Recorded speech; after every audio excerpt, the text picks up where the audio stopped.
Morning, KROQ listeners. I love each and every one of you. Whoa, Sweet Devin Snake, did you see that? What's up, Klein and Alley Show? Hey, it's KROQ. Good morning. Viva Klein Alley Show. Let's get the show started. The show started. We are live in Los Angeles. 3, 2, 1. And here we go. Klein Alley Show. 106.7 KROQ FM in HD Pasadena, Los Angeles, Orange County. This is the world famous KROQ. Well, good morning. Welcome to your Tuesday here on KROQ, your Klein Alley Show. Streaming live on YouTube as well as in your ear holes. You can find us lots of places. There's a podcast that goes with the show. You can download and subscribe. That would mean a lot. Listen to parts of the show you may have missed. And perhaps if you listen long enough, you'll learn little things about us that could result in you winning amazing prizes, like tickets to go to Vegas and see No Doubt at the Sphere. Allie bought a lot of tickets, more than her share, but as a result, we've got more to give you, and we'll give away some clues this morning that will tell you exactly what to listen for and when, so that you can win your way to Vegas, hotel stay, airfare, round trip, not even one way. There was a period of time where KROQ was, I think, sending you one way, but now we're going to go ahead and cover your return trip to L.A. as well. Yeah, we'll help you get stranded in Vegas. So we got that for you coming up this morning, and of course the final pair of 21 Pilots tickets for the private show. Is this the final? I think this is the final pair because the venue said that they got to close that list. They got to shut it down, lock it down. So if you've been waiting, listening to us, like this person on the text line who clearly has never listened to the show before, will the morning show with Clally and I be going live on YouTube? So yes, that is correct. We will be live on YouTube, and the names are Klein Alley, but it's not important. All that matters is that you are ready to listen and win. And all you got to do is pay attention to today's show, because everything that happens could be an answer to a question that we will ask you later this morning, and that will result in you getting access to the private 21 Pilots show. Yeah, and maybe write our names down just so you know. But we're not going to judge you. Neither of us are good with names. No, so terrible. We don't expect you to be good with names either. So we will get into everything we have in store for you this morning, plus a chance for you to win some of Allie's money coming up very shortly. Kick things off with your Foo Fighters. And if you need us, phones, text line, numbers remain the same, 800-520-1067. Good morning.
this actress named Tilly. Tilly Norwood is her name. She's the first official AI actor. We wanted to talk to Tilly, the AI actress. Good morning and welcome to KROQ. Hi, guys. I'm happy to be here. How is Hollywood treating you so far, Tilly? Everyone in Hollywood has been so nice.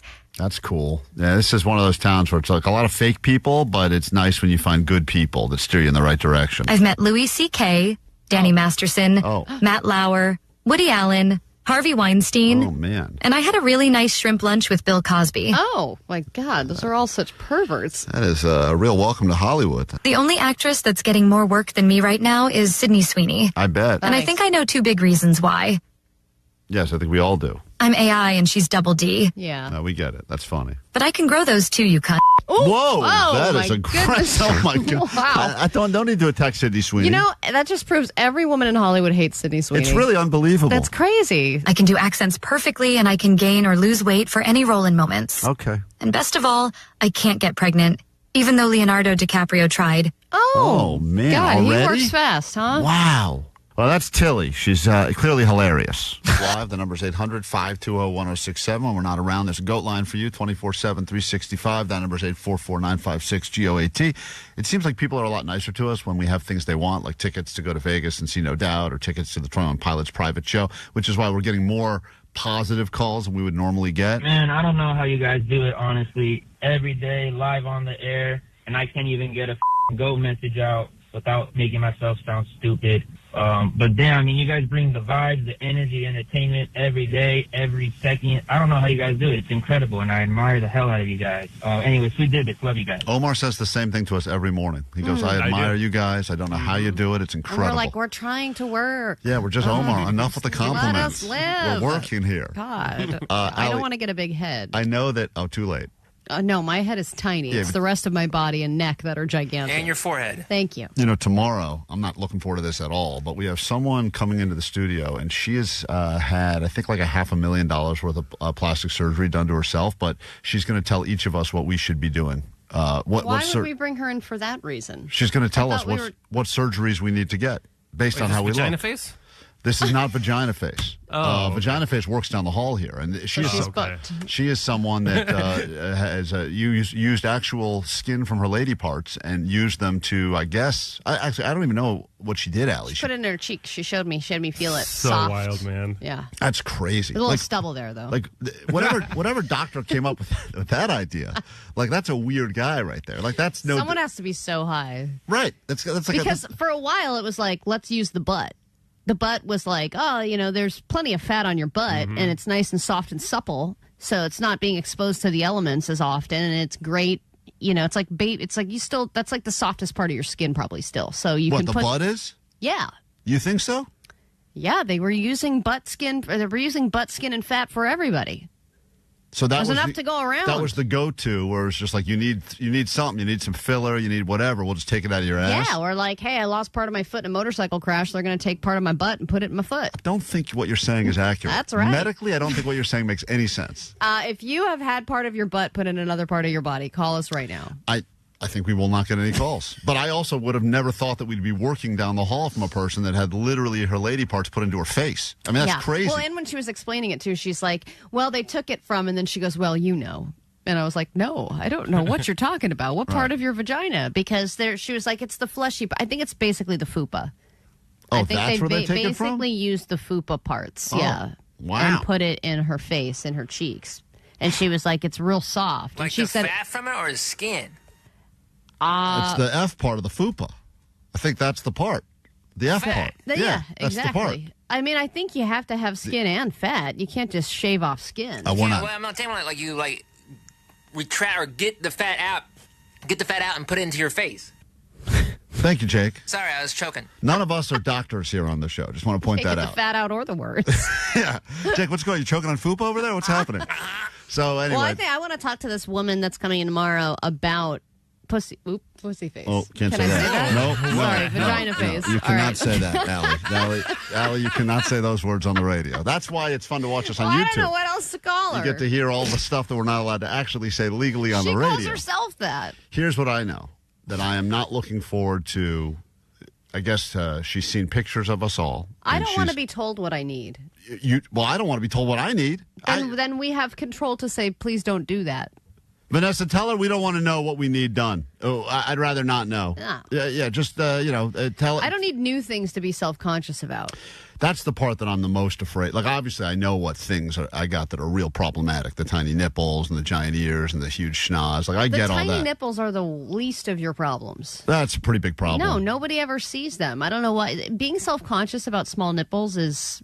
I think a waste of your energy. By the way, not self-conscious about it. Understand that I have tiny baby nipples, but it's fine. But once again, I'm sure that's one of the things that if someone were to look at you, like a doctor who's like, let's fix this guy, they'd probably look at that and be like, let's put that up on the list. Yeah, but then you would, if you were to rearrange parts of your face, yes, then you would lose your caveman-like charm. And I don't think that's right. Oh. Yeah. That's my response to that. We would lose that. So that's tomorrow. I'm not looking for. I already have lost sleep. Even last night, I was thinking about it. I go, I don't want to know.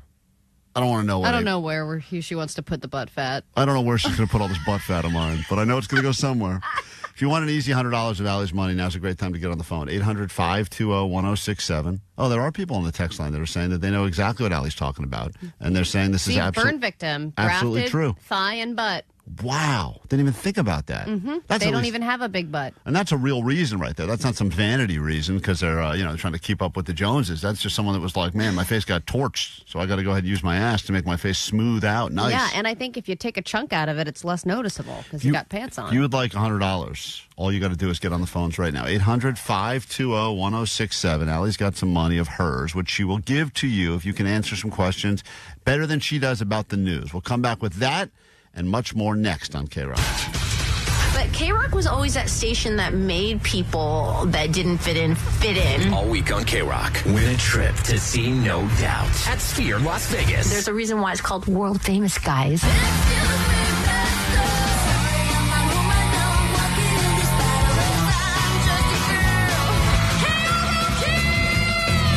Song of the day for your chance to win round-trip airfare, a 2-night hotel stay, and a pair of tickets to the show, courtesy of Live Nation. Hello. How crazy is that?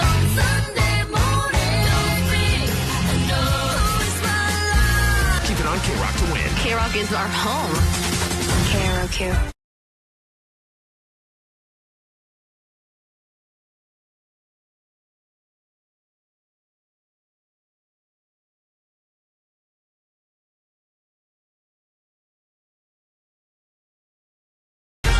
Grab your Adderall. It's time for A.D.D. News. Obviously, it was a good weekend for Dodger fans and a good weekend for thieves. Several successful high-profile robberies took place over the weekend. First off, a rare Picasso painting was stolen while it was on its way to a Spanish museum. There was a van that arrived at the museum. They had a bunch of rare paintings in it. They put it in a crate. They put it off to the side. A few days later, they were like, let's break open this crate, take out these rare paintings, and one of them was missing. It was a rare Picasso pencil. I don't know. I guess he eventually at the end he was using pencil. I think he was trying to go simple, and so it's not like it's his most valuable work, but it was worth $650,000. And then seems low. I mean, I don't know what art costs, but I agree. How big was it? Seems low. Jake would have paid for it if it was a blacklight poster he bought from someone at the parking lot of a Randy's Donut. Picasso, dude, all day. Yeah, I don't know if this means anything to you, Jake, but it's made with gouache and pencil on paper, and the work depicts a guitar and several everyday objects, including a bottle and a folded sheet of paper arranged on a table in soft brown and gray tones. How'd you say gouache? Gouache? Gouache? Listen, it doesn't matter if it means anything to Jake. He paid $50 for that stupid Shrek picture with the top hat. Shrek Lincoln that we got. I know, they're like, we got to steal this pencil thing. Yeah, Someone's going to pay a lot of money for it if this guy paid $40 for a finger painting. That is the... I don't even know what that... Like, it seems ridiculous that the guy's sketch with a pencil is worth, $500,000. But still more ridiculous is that Jake paid $40. We got to repost that picture. It's the perfect picture for Halloween. It's a good picture. I don't think anyone's more shocked than the person who made it. No one is... the fact that they got a real buyer of that thing is God. Crazy. Oh, I bet he's making more by the dozen Jake, every day. Original oil painting. It's nice. It doesn't matter if it's not done by someone like Picasso. If it's done by a random person. Yeah.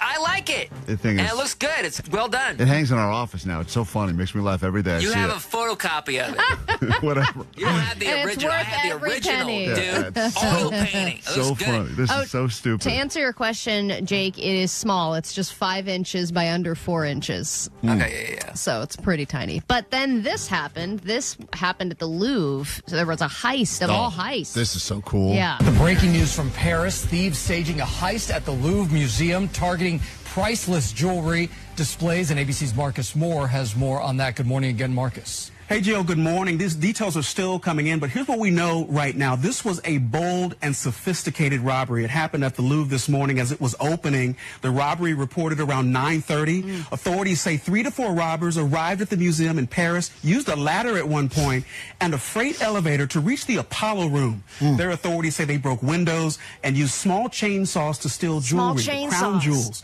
The robbery itself lasted about 7 minutes, and 9 pieces of invaluable jewelry were taken. Those robbers took off on motorbikes. Now, one American witness who was there when this happened described the chaos. She says she saw the police running into the museum, which was eventually evacuated and is still shut down. So, yeah, they had to close it down. Obviously, a lot of tourists waiting to get in, see the Louvre. They're disappointed to know that the one day they planned on going to the Louvre, it was going to be closed because of a robbery. The crown jewels, at least I've heard of those before. I don't know what they look like. I mean, it's the coolest, Right. I'm going to put my fingers together and steal the crown But jewels. let's focus on this. Mini chainsaws and... I didn't even know they made those. Motorbikes. This thing has all the makings of... if there's a movie, I would have watched all of it. This is the kind of stuff I love. And every time I get forced to go to a museum, which is not often, but even as a kid when I have to go on a field trip, I would think to myself, how would I steal stuff from here? That's my only thought. I don't appreciate the stuff I'm looking at. I think, how would I go about getting this out of here? I just disagree that it's sophisticated. I think ladder and breaking windows with a chainsaw is pretty basic. They got away, so they had to come up with a plan to get away. Yeah, and they're just like motorbikes. I don't think this was... I think you're wrong. I think this probably took years to plan. To plan a ladder and a chainsaw on a motorbike? Of course. Look up GPS, how to get out of here. Yeah, there's a lot of stuff you have to figure out. The shifts of the guards. You got to figure out are these mini chainsaws? The cops are already running. I mean, they had 7 minutes. That's not great. very long. But they must have known that. They must have clocked them. This is when I'm thinking about the armored car robbery I'm going to do at some point. I'm always thinking about it. At some point. It's on my to-do list. I'll accomplish it I'll get it done. I really will. But it's taken me 5 years to put this plan together already. I'm still nowhere near. Because you have like one thought a year about it. Right. it. I keep forgetting about my plan. But eventually I'm going to get into this. All right. It was also a weekend of more flight mishaps. There was a couple of things that happened. One, a windshield shattered during a United Airlines flight. This was from Denver to LAX. That's sophisticated. Very sophisticated. And then this happened in Hong Kong International Airport. A cargo plane veered off the runway. And then it hit a vehicle and partially went into the ocean. It went into the sea. Oh. I know. And it seemed like the weather was fine. They said there was no alarms as far as like bad weather that could cause the plane to slide. They just said that the plane failed to stop in time and then just landed in the water, which I know that we have limited options when it comes to space and building an airport and stuff, but like maybe not right next to the ocean. Well, this is what I think every time I take off at LAX, and Burbank, I think, is one of the shortest runways in the history of runways. They always talk about the planes have to like land and then immediately hit the brakes because there's just no runway move. But I will say, as someone who flew cross country this past weekend to get back to LA, and I think I may have mushed myself, it was the most turbulent flight I've ever experienced in my life. The whole time? The pilot announced right when we took off, this is going to be bad for a while, so I'm just going to have the flight attendant sit down for the next 5 hours. Oh, no. I was like, oh, my God, that's so much time. I wonder if for a flight attendant, is that good news or bad news? Because maybe it's good news in the fact that you don't really have to work that much. It's great news for them. But it's probably bad because they're bored out of their minds. You just have to sit there on a flight for 5 hours. They're what are all you on their going to phones. do? I looked at them all. They're all on their phones. They're doing exactly what we're doing. Yeah, but wouldn't you want to keep yourself busy by doing something? I was trying to size up the flight attendants. I was trying to look at their faces. I go, they seem worried about this at all? Yeah. It was not fun. And then I know we've talked about sleep divorce before, but the new numbers are in, and now up to a third of couples are now in the sleep divorce phase. Divorce rates in general are going down, but sleep divorce is on the rise. And more people, it's just over a third now of American couples are opting to sleep either in separate rooms or just at least separate beds. And the number one reason is what you're listening to right now. Those are the little chainsaws that were used in the robbery that Allie talked about earlier. The crown jewels are almost ours. All right, well, there you go. That will explain it. That's the number one reason? Is there a number two reason, or is it just snoring? Number 2 and 3 are also snoring. Okay. When are we going to release that video? I think we're going to play it before the 21 Pilots show. Oh, Isn't that the big plan? The fans will love that, I'm sure. We've got to get a Jumbotron.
KROQ, Klein Alley Show. A little bit later this morning, we'll tell you how you can see that band right there in Vegas at the Sphere. No doubt in Vegas will be coming up. I want to quickly, Allie, usually we would get into Allie Knows the News now, but you demanded it, and now Jose is on the phone who can confirm what you said a moment ago. Jose, welcome to KROQ. Good morning.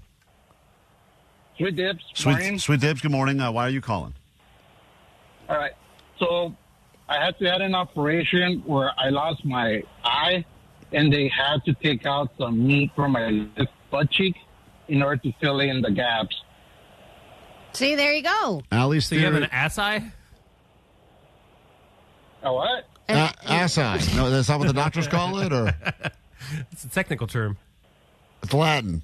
Maybe he doesn't find it funny. No, I guess not. I guess if you were walking around. At least have a sense of humor about it. Yeah, right? You were walking around with an got a ass butt eye. eye. Right, that's okay. So, Jose, did they tell you before they were rebuilding that area that they were going to take it from your butt? Or did you have to give them permission for that, or they just do that? They just did it. I remember waking up.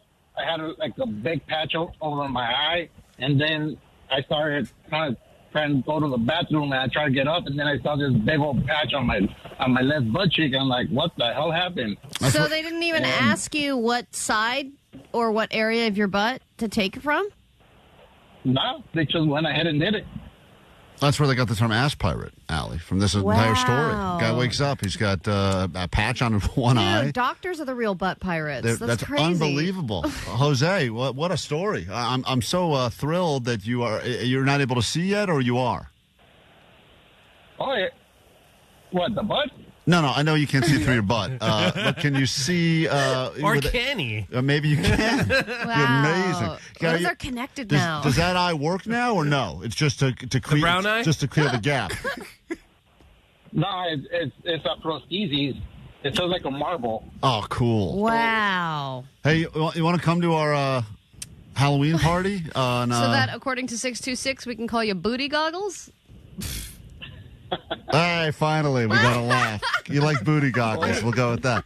Hey, I was kind of the proof of Stink Eye for a while. Oh, Stink Eye. Stink Eye's That's a great one, good. too. Stink Eye. It's an even better name. Cool. All right. So, Listen, Vanessa, make sure One-Eyed Jose is at the Stink Eye is at our event on Halloween at Descanso, okay?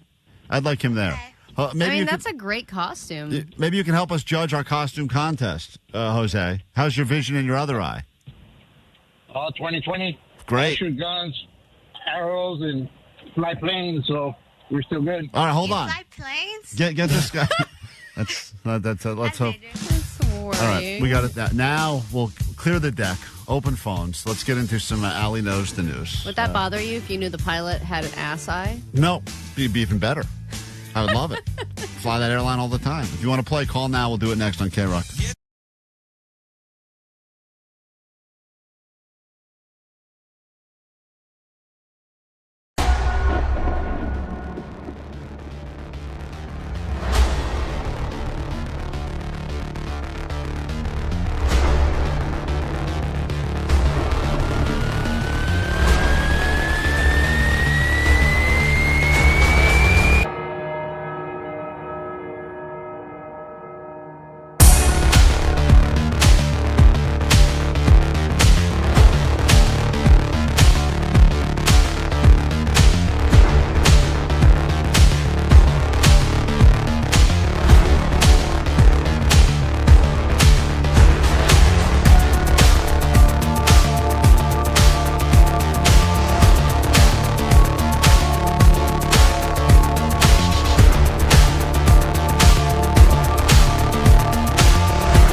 KROQ, Klein Alley Show.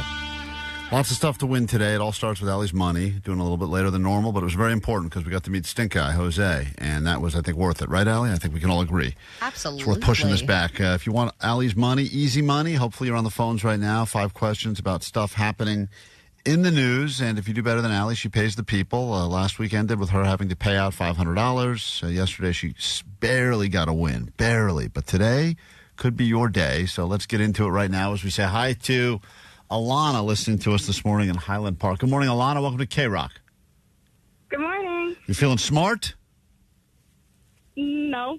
Great. Great. Come to the right place. That's the confidence. From normal. That's okay. Normal we'll take. Normal is enough to win this game, usually. Allie will leave. Normal is above average. Yeah, normal means that you are definitely going to probably beat Allie. I got 5 questions here, all about stories. Normal is average, and average is enough to win this game. Listen, Allie's paid out a lot of dummies over the years, so you have nothing. The competition is not that strong. It's only Allie. So here we go. She's out. Your round can officially begin. 5 questions. We'll score it together at the end, and here we go. Allie knows the news. All right, question number 1. I'm rooting for you, so let's go.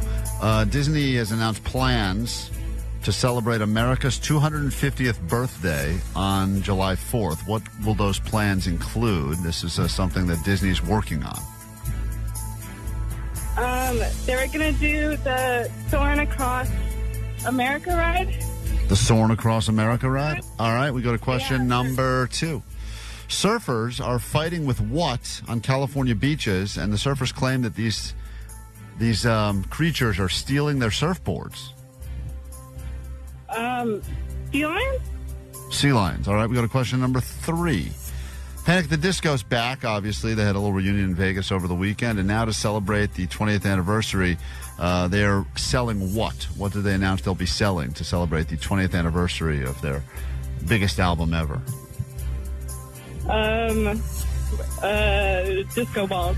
Disco balls. Go to question 4.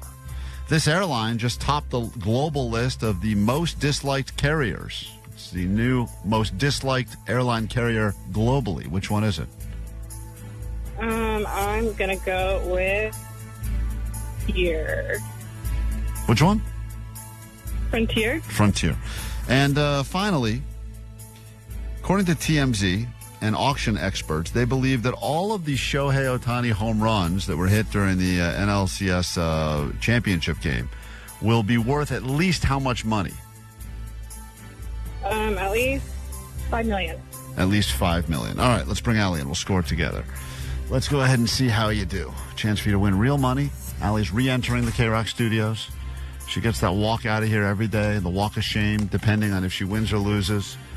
You're battling Alana tomorrow morning. You'll have a chance right around this time to take more of Allie's money. So get it while the getting's good. Question 1, Allie. I'm ready. What is Disney planning to celebrate America's 250th birthday on July 4th? I believe they are doing a Soarin' over America. They're revamping the Soarin' ride at California Adventure. All right, I will accept. She said that as well. I will accept that as a right answer. But it's like a whole big thing. Yeah, they're also planning apparently a 24-hour live broadcast. With extra fireworks. Even more fireworks. So I'll give you both the point on that one as we go to question number 2. Surfers are fighting with what on California beaches because they claim they're stealing their surfboards? Oh, sea otters. All right, she said sea lions, which was a good guess, and we learned that sea lions are dicks as well, but in this particular case, the otters are apparently getting real aggressive with the surfers. Yeah, and what do the sea lions sound like again, Omar? Oh, Omar does a great sea lion. I'd have to find it. Hold on. Oh. I'll do it live. He'll do it.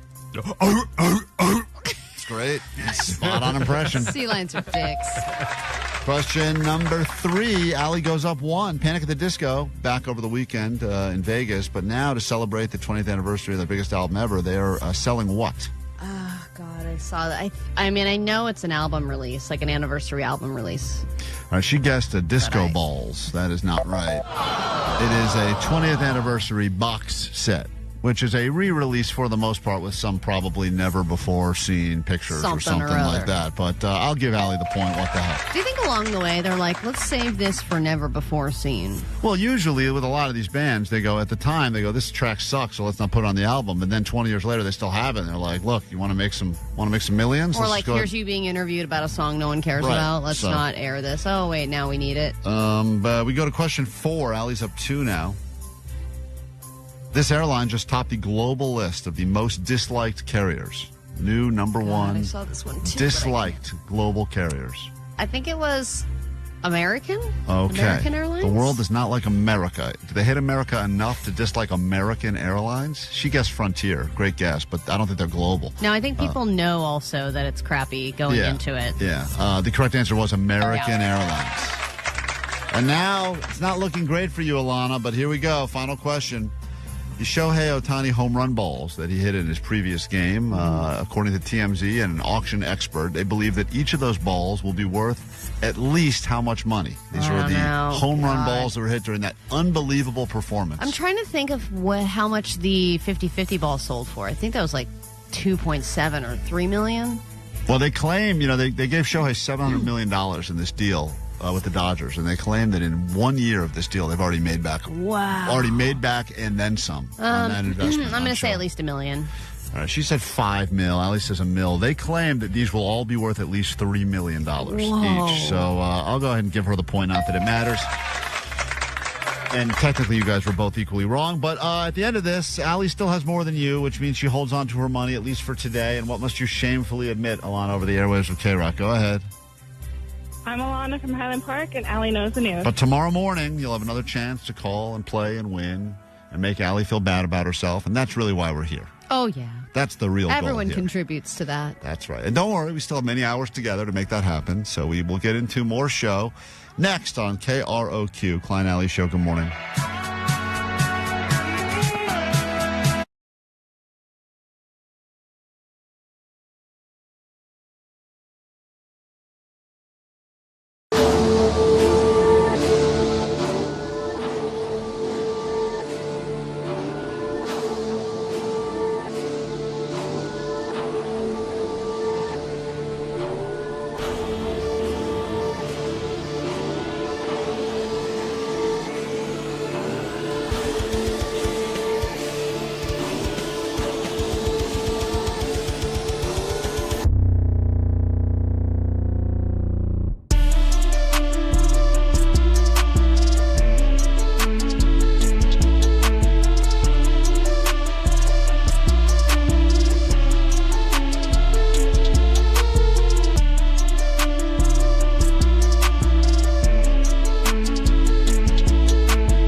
Morning, and a lot of people ask on the text line, please just tell me how to get them. I'll do anything. I'll pay anything. You just have to keep listening. You'll have a chance later this morning to take part in the Klein Alley Show quiz, win yourself into the show, and can't wait to get together with everyone tomorrow night at that private KROQ event. That's right. Stop throwing your money at us. Yeah, we can't take it. I wish we could legally, and even morally, I would have no problem taking bribes from listeners, but we are just not allowed. We're not above it, but yeah, can't do it.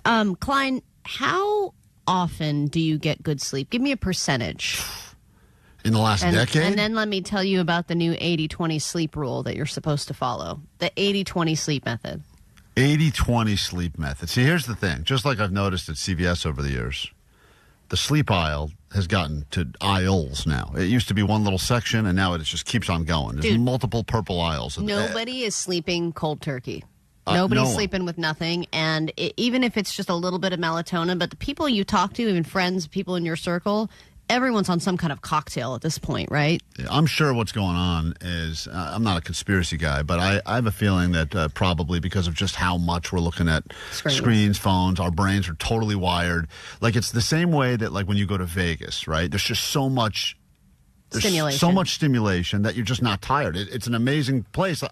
I could be in my house. It's an amazing place. Because I'm so overly stimulated because of all of the lights and the neon and everything like that I just am not tired. And sure, there's all the rumors they're pumping oxygen in the casinos and everything like that, but I just have that part of me that would shut down at some point in the day doesn't happen in Vegas. And I think that is now happening to us in our own houses on a regular basis because we are just constantly looking at so much stuff during the day. So none of us can sleep at night. So I would imagine no people are getting good sleep.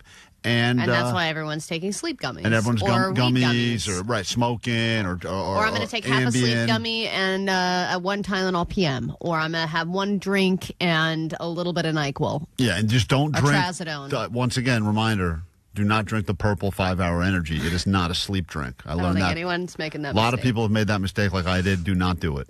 Well, the 80-20 sleep method is basically you need to get good sleep 80% of the time and crappy sleep 20% of the time. So if you allow yourself wiggle room to have crappy sleep, give yourself that space because it's going to happen. But 80% of the time, you need to focus on a good sleep, meaning you need to go to bed early or when you say you're going to go. And that's the problem is you don't go to bed at a normal time, especially for the amount of sleep that you like, the time that you have to get up. You should probably be going to bed much earlier than you are. And then by the weekend, that should be your 20% fun, crappy sleep. Like, hey, I'm going out on a Saturday night. I know that I'm going to get a crappy night's sleep, but because I have the 80% to cushion it, it's not a big deal. What if I do the opposite of that? 20/80. Does that work at all? This is like how much you're supposed to put in your savings. Yeah. What is it, the 20/10? I don't know, but I feel like this is much more realistic. If I can just try to get 20% of the time good sleep, 80% I got covered. I do bad sleep for so many different reasons. But the real issue now with me too is like with the, you got the baseball games that are usually ending late for us, and then as a result, if there's adrenaline, the games were close or something exciting happened. That's your 20% night. I'm so That's jacked the thing up. is you have to have the 80% most of the time because the 20% they said might account for traveling, games, coming home late from work, having a night out, whatever. The idea is that you don't plan for imperfect sleep. You plan, you make sure that you're set and ready for crappy nights of sleep. Does anyone here really think they're getting decent sleep 80% of the time, other than maybe Johnny because he's so I think Vanessa might. Doesn't she go to sleep 70%. Well, now that the sun is getting darker. Oh, boy. What is happening? I don't know what she's saying. This is you on 70%? I think you need 75% minimum to finish that sentence. Like I always say. Now that the sun is getting darker. I always say. Hold on. Say this what again. What do you always say? Now that it's getting darker, I'm going to bed earlier now. Right. 7:30, baby. What? Man, that's crazy. It's because, one, I'm by myself. What else am I going to do? There's a million things you could do. God, I would kill for that sleep. time. I have no one to talk to. Might as well just go to bed. That's so sad. Very sad. No, I'm getting sleep, guys. What about watching a movie or a show? Yes, but then I get bored. I'm like, I can't do this. Good night, world. Oh, my God. What an uplifting message that is. I think this is a message against sleep. Yes, I think that right there, what we just learned is clearly whatever Vanessa's doing, do the opposite. Well, they say you need to live like the Romans did, which is an effortless, unhurried life in pursuit of pleasure. Yeah, but when can anyone do that? Well, that's so unrealistic because they didn't have obligations and stuff they had to do. Yeah, but you could go to bed earlier. You could. You just don't because you're not prioritizing your sleep. And then because it's too late, you're like, well, now I got to backpedal and take this gummy in order to catch up with the fact that I didn't prioritize it. Right. But if you did prioritize it 80% of the time, then 20% of the time you could live live your best life, have crappy sleep, and you'd be totally fine. Some of those sleep gummies are so delicious. I eat 3, 4 of them, 5 of them sometimes. It says only eat one, but they're so good I just eat them as a snack. You should probably just get regular gummies then. I should just get regular gummies. Those are delicious too. Yeah. They taste the same. Clearly, this is not a place to go for good advice, but we will be back with tickets, and that is worth it after this. We are on the air. Klein Alley Show. World famous K-Rock. The world.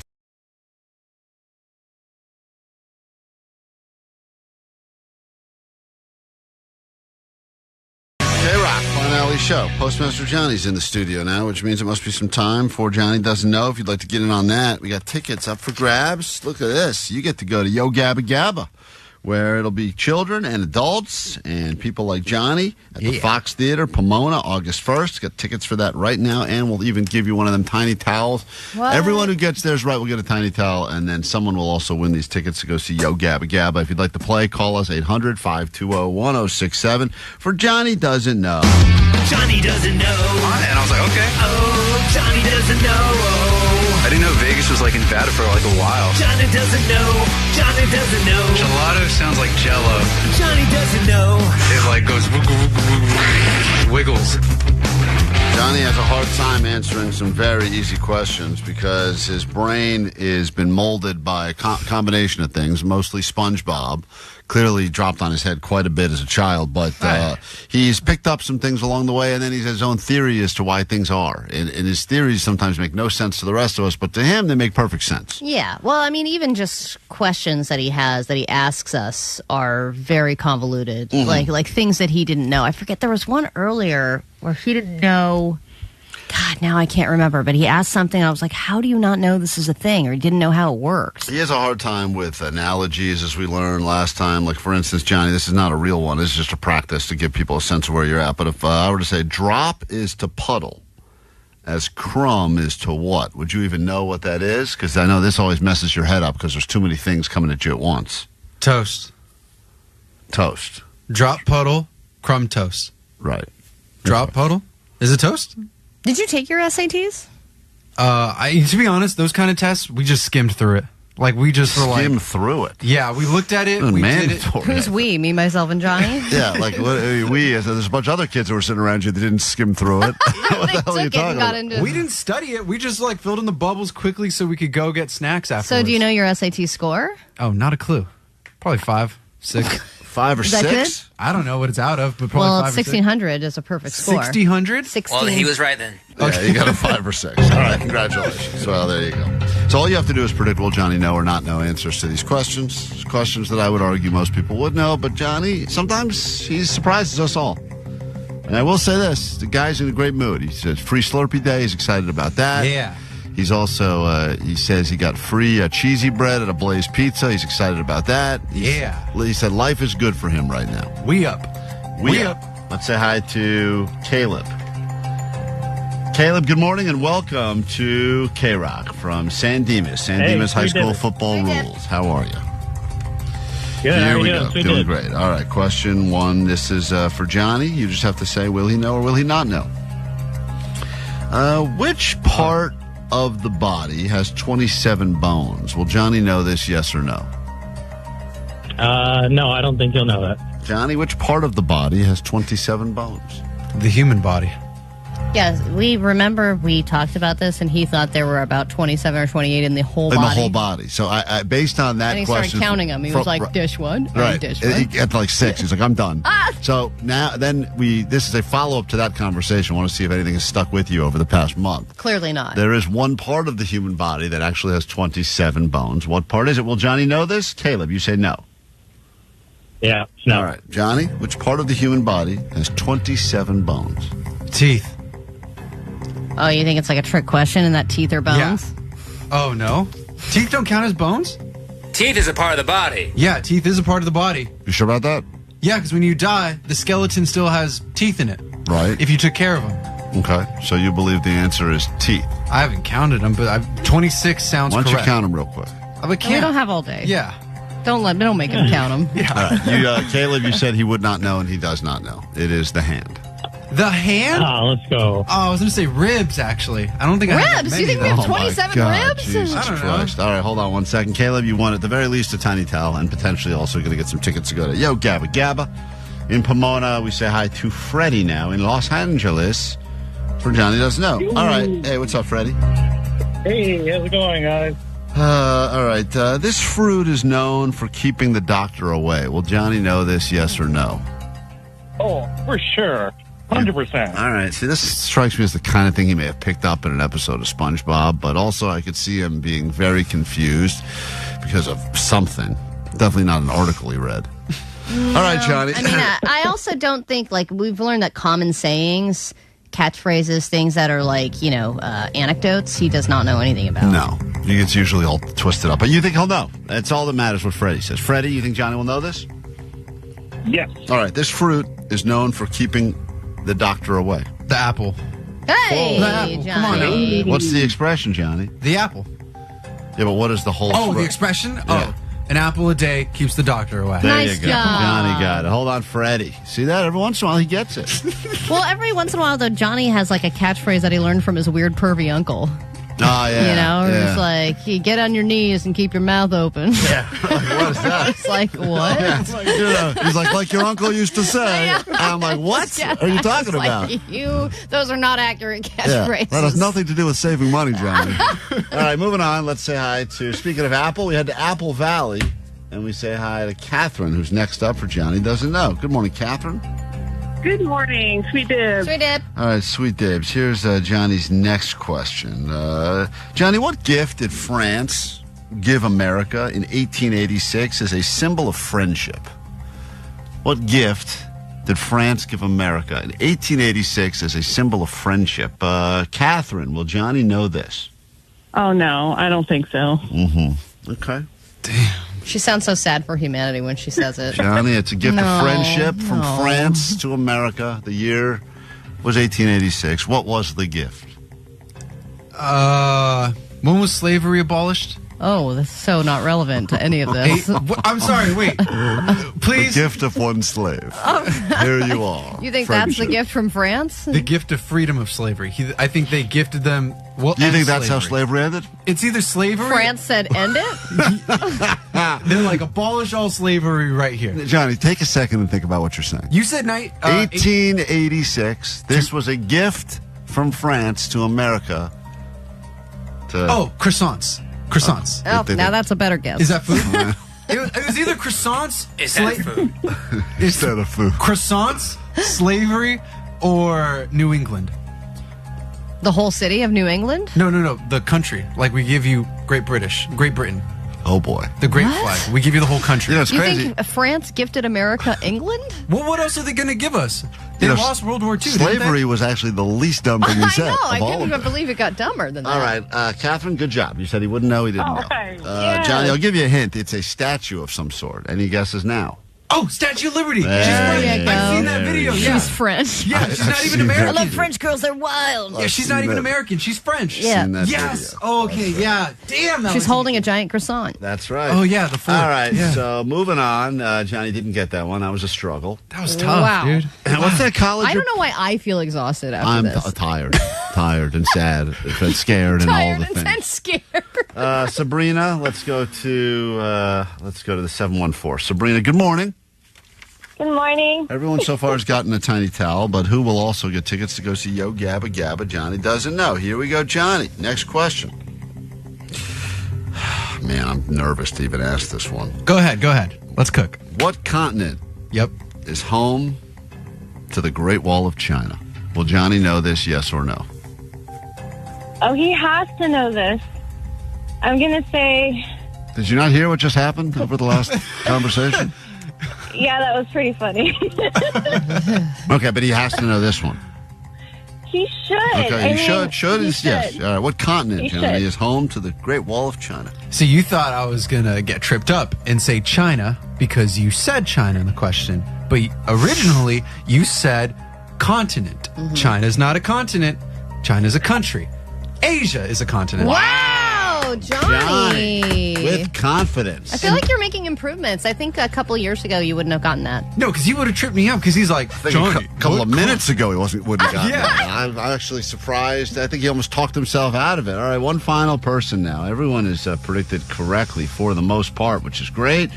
Sabrina, Caleb, and Freddie, and Catherine. We give one more person a chance, and this will be, let's go to Jasmine. Jasmine wants a shot. All right, Jasmine, all the baddies out here for Johnny. Here we go. Final question. Johnny doesn't know. Jasmine, good morning. Good morning. Okay.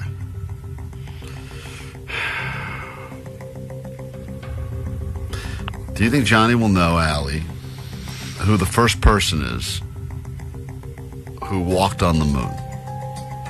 That is the question. Well, KROQ, the station that's sending you to Vegas to see No Doubt in the Sphere, and we will give you a clue just after A.D.D. News as to how you can potentially win your trip to Vegas today on KROQ. That'll be happening. And then we get you those final tickets to 21 Pilots also this morning right here on KROQ. But first this. Grab your Adderall. It's time for A.D.D. News. Maybe you've already enjoyed Disneyland for Halloween time, but here's something else to look forward to if you love a good revamp. Disney has announced that in celebration of America's 250th birthday, they will be redoing the Soarin' ride in California Adventure. It was Soarin' over California. Then I think they expanded to the world. Yeah. It was soaring over the world. You got to see the Eiffel Tower, I think the Great Wall of China, stuff like that. Then, did they bring it back to California? Yeah, sometimes it's hit or miss. You don't know what you're going to get. I just you don't know what you're going to soar over. Right, and sometimes I feel like the smells are a little off. Like, in California, when you soar over the orange groves in California, you get that sweet smell of citrus. Yeah. Sometimes I feel like they also accidentally pump that in when you're flying over, Paris or something. They're just like, this smells nice. Yeah, just give them the oranges. Yeah, they should go over like downtown LA and you just smell like feces and urine. Yeah, there's a lot. We're flying over the Hollywood Walk of Fame right now. It's going to smell like piles of human dung. Well, maybe that people in Kansas that go visit Disneyland will really get a taste of what it's like to soar over California. Maybe that will. They really should just. I know it's cool and all, and I do like that soaring ride, but they should just pipe in the smells of the churros from Disneyland, the whole ride. I don't care if it goes with the video or not. That's a great smell. Soaring over churros. I just want that. Just give me the smell. I would wait in line to sit in a room and just smell churros for 30 minutes. They could just do soaring and then how you make the churros. Great. It's a great idea. Just a factory. I thought they're going to have to make those seatbelt extenders a little bigger for that one, but yes. So now they're changing it to Soarin' Over America. They say that the goal is to offer guests a sampling of the diversity of America's beauty and urban wonders. And this is part of a bigger thing that they're doing. They're starting at Veterans Day, going all the way through 4th of July, doing a big Celebrate America theme for the anniversary. And then at the end, on the 4th of July, there's a big 24-hour live stream with more fireworks than they've ever done. So many anniversaries lately for Disney and America. Disney had their 100th anniversary. Then Disneyland had its 70th anniversary. It's 250 for America, which means it's also 250 for the Marine Corps and the Navy. So everyone loves an anniversary. I sure do. But it's kind of weird because you think that 250 years is a long time, and then you go to like another part of the world and they're like, this was made in the year 1. Right. And you're like, damn. Right. This building you're in right now is 9,000 years old. You're like, wow, that's incredible. Yeah, they're like the mothballs. And then that's the kind of stuff that you would want to pipe in for soaring over the world, right? Is old mothball smell, old buildings? I would think so. But if it's soaring over America, you got to think that most of the places you're going to soar over are going to be like the flyover states anyways. You're going to fly over Indiana. There's going to be some corn, whatever, moving on. It's like, Is that the first thing you think of to soar over for America? I think they got to match it. Corn? Yes.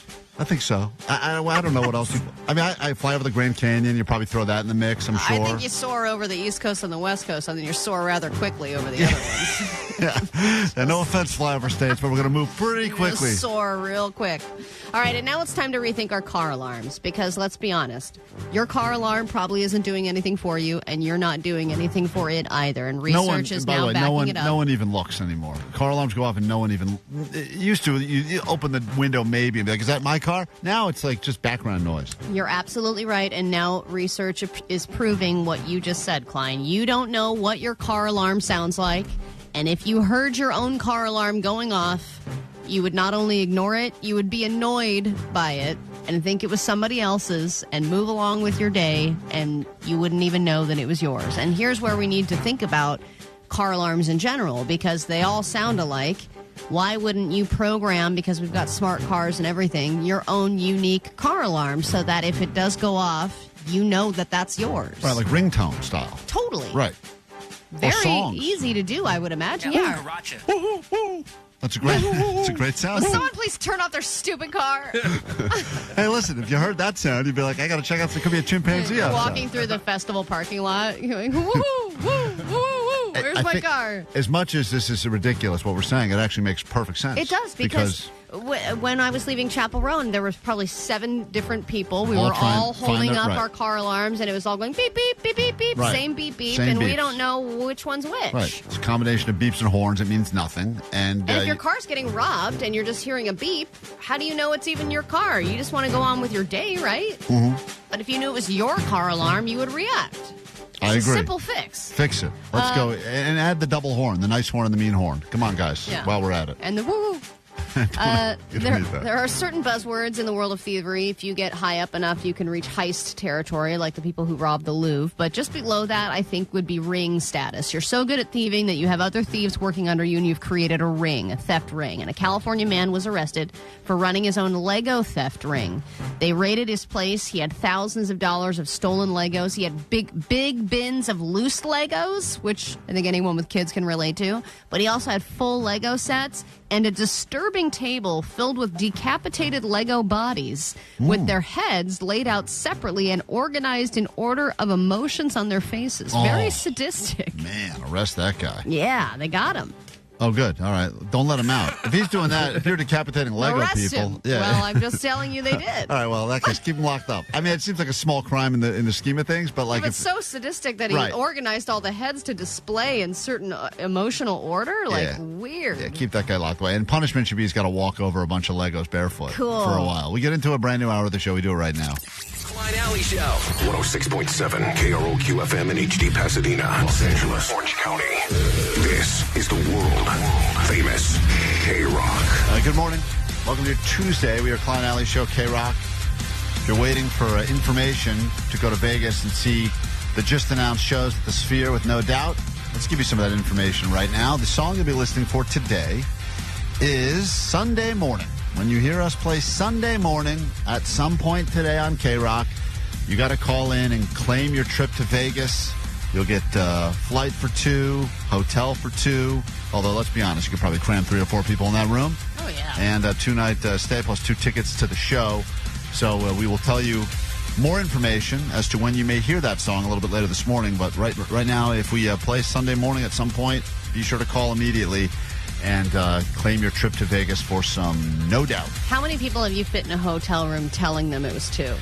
Oh, man. I mean, some of those early trips to Vegas when everyone was, broke and in college, but we were still going. We do two twin beds. Someone would sleep in the bath at 4, 2 per bed, 2 4. So I think we would do 8 in a room, 6 or 8.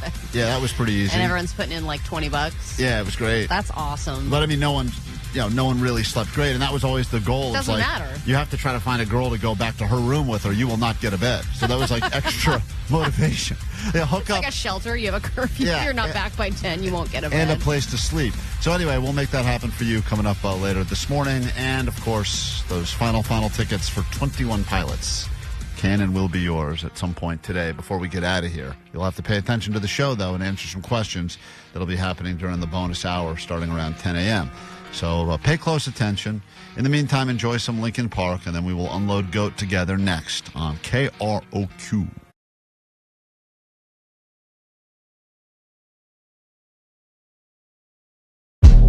Hey, yo, net bangers. You got about 5 seconds to turn that volume all the way up.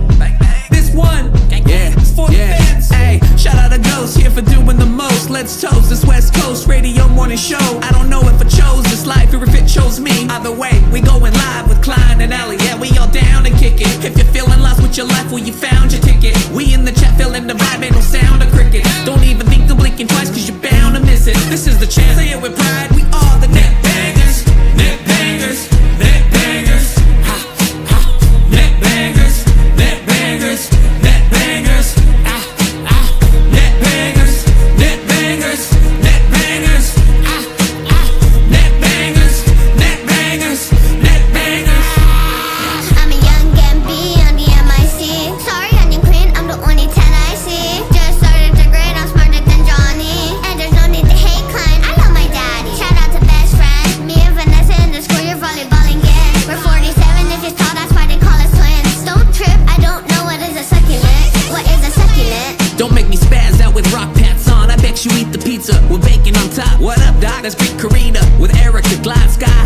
fly touche. Go visit Lewis and forever out in the bay. And this just in, the sheriff's 2 points over the top. From calling the cops and the comments we drop. Get that monkey off of my back, make the pantyhose stop. Or else we're gonna bust the BB on the freaks and we'll get you all blood. Net bangers, net bangers, net bangers. Net bangers, net bangers, net bangers. Net bangers, net bangers, net bangers. Net bangers, net bangers, net bangers. Hey yo, shout out to all the net bangers, man. You know who you are. There's way too many to listen to the song. Alex G, Danny G, Max, Sarah J, Neil, Kevin, and Phil the Plumber. Feature Jarrett, Mr. Mask. Hey yo, Donovan, Ray, Carlos, Zeke, Mike, Crone, and Aaron. Blink, Budget Chicken. Hey, if I didn't get you, man, I'll get you on the next one. Grow the show.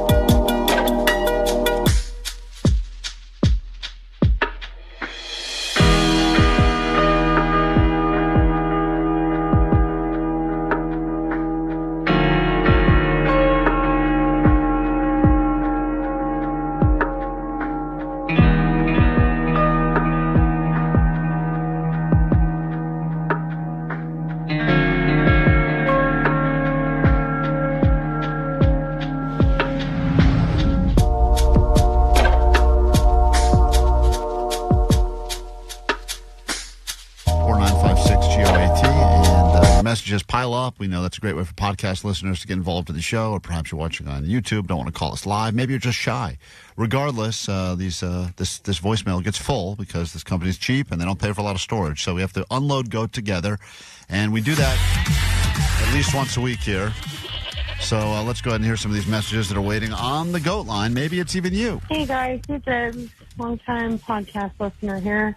I'm listening to the 926 podcast where Klein is out at grocery stores having people sign a petition to keep Waterworld. I am on board with that. Finally, someone that actually gets the cause. Save Waterworld. Waterworld is the best theater in this country.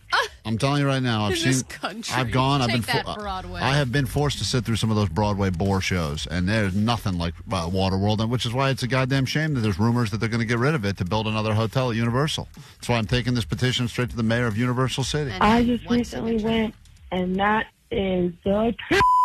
Anyone that's trying to get rid of Waterworld is burning in hell. Well, that took a sadistic turn, but I agree with you. Thank you. It's ironic that they would burn. Thank you for supporting the cause. Oh, there's a lot of fire in the show, Allie. Don't be fooled by the name Waterworld. There's a lot of fire. A lot of fire. And how long is the show again? 20 minutes? Not long enough, but it's about 25 minutes plus some yelling at the crowd. It's great. And who's the mayor of Universal? I don't know. Apparently, Universal City doesn't have a real mayor, so I'll just find the person. Oh, it's one of those cute ones where it's like a dog. It maybe. Yeah, the Grinch or something. Regardless, I'll take care of it. Don't worry. And thank you for fighting the good fight. Next message on the GO line. Hey, Klein, this is Tommy, two fingers. I don't appreciate you claiming you're from the mob, okay? All right. Well, whatever. It was just because a guy scammed me for some luggage. I don't claim I'm from the mob on a regular basis. I was about to get... Klein got scammed out of a suitcase on OfferUp. Yeah, you never received the suitcase. I gave my home address for the guy to ship it to, and then he knew I was out of town, so I had to pretend I knew the mob or something. That's the only other solution, is to tell everyone you're in the mob. Well, Allie, what would you have done? You give your home address away to a guy who scams you, and you say, I need a loot. I would say something a little more believable than I'm in the mob. I didn't. Like, okay, Mr. Vegas. First of all, I didn't say I was in the mob. I said my boss is mobbed up, and that's what I said. So Didn't you also say the boys are coming? Yeah, the boys. Yeah, because I didn't want to get. You immediately have to go to Goodfellas. You can't. I don't know. I don't care if it's you trying to get a piece of luggage or you trying to get a labubu. Okay, you ain't that life. Especially with that stupid hat you've been wearing for the last 2 weeks.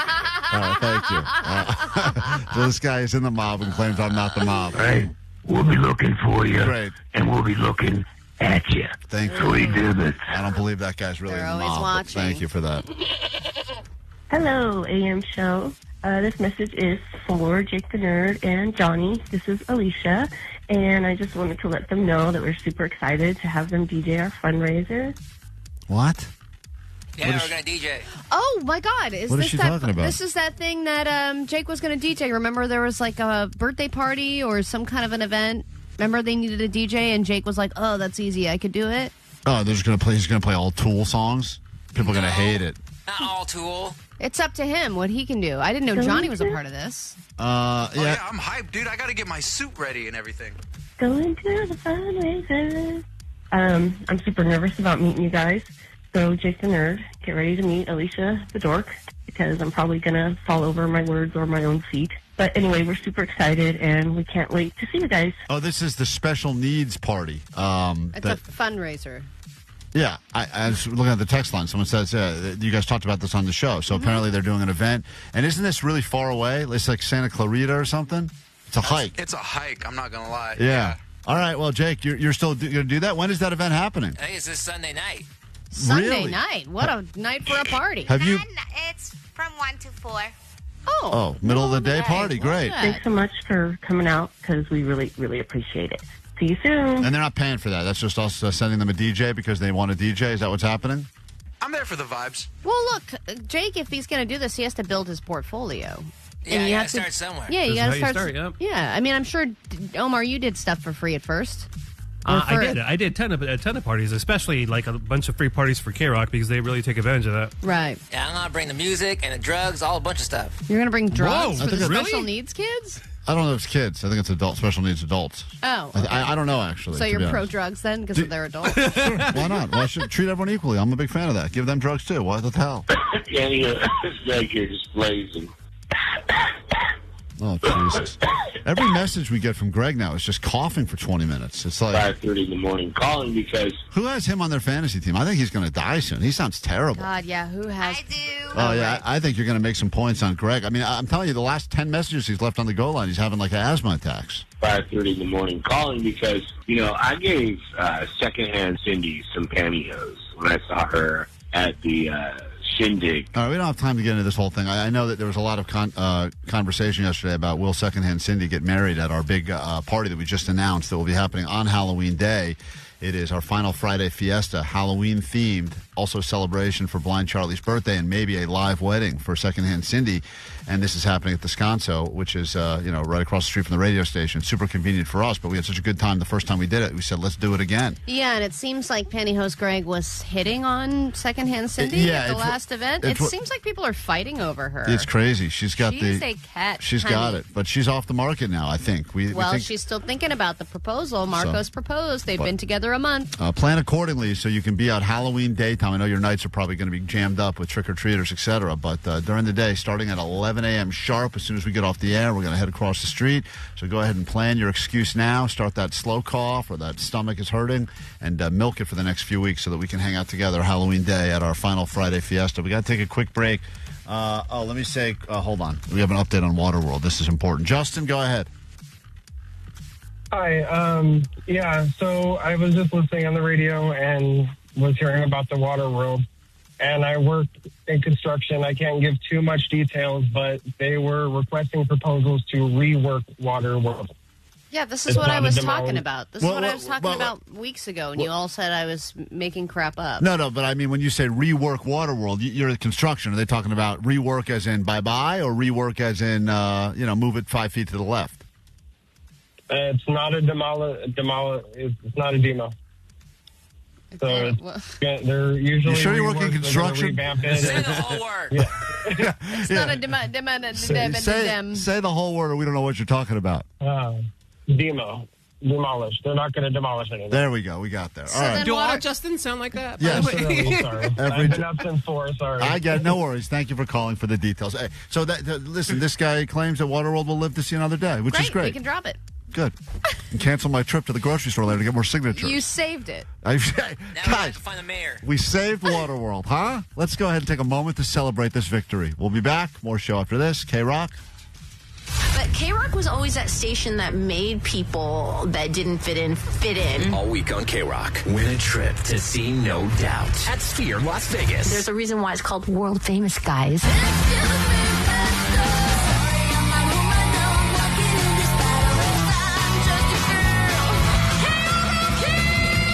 Listen for the Song of the day for your chance to win round-trip airfare, a 2-night hotel stay, and a pair of tickets to the show, courtesy of Live Nation. Hello. How crazy is that?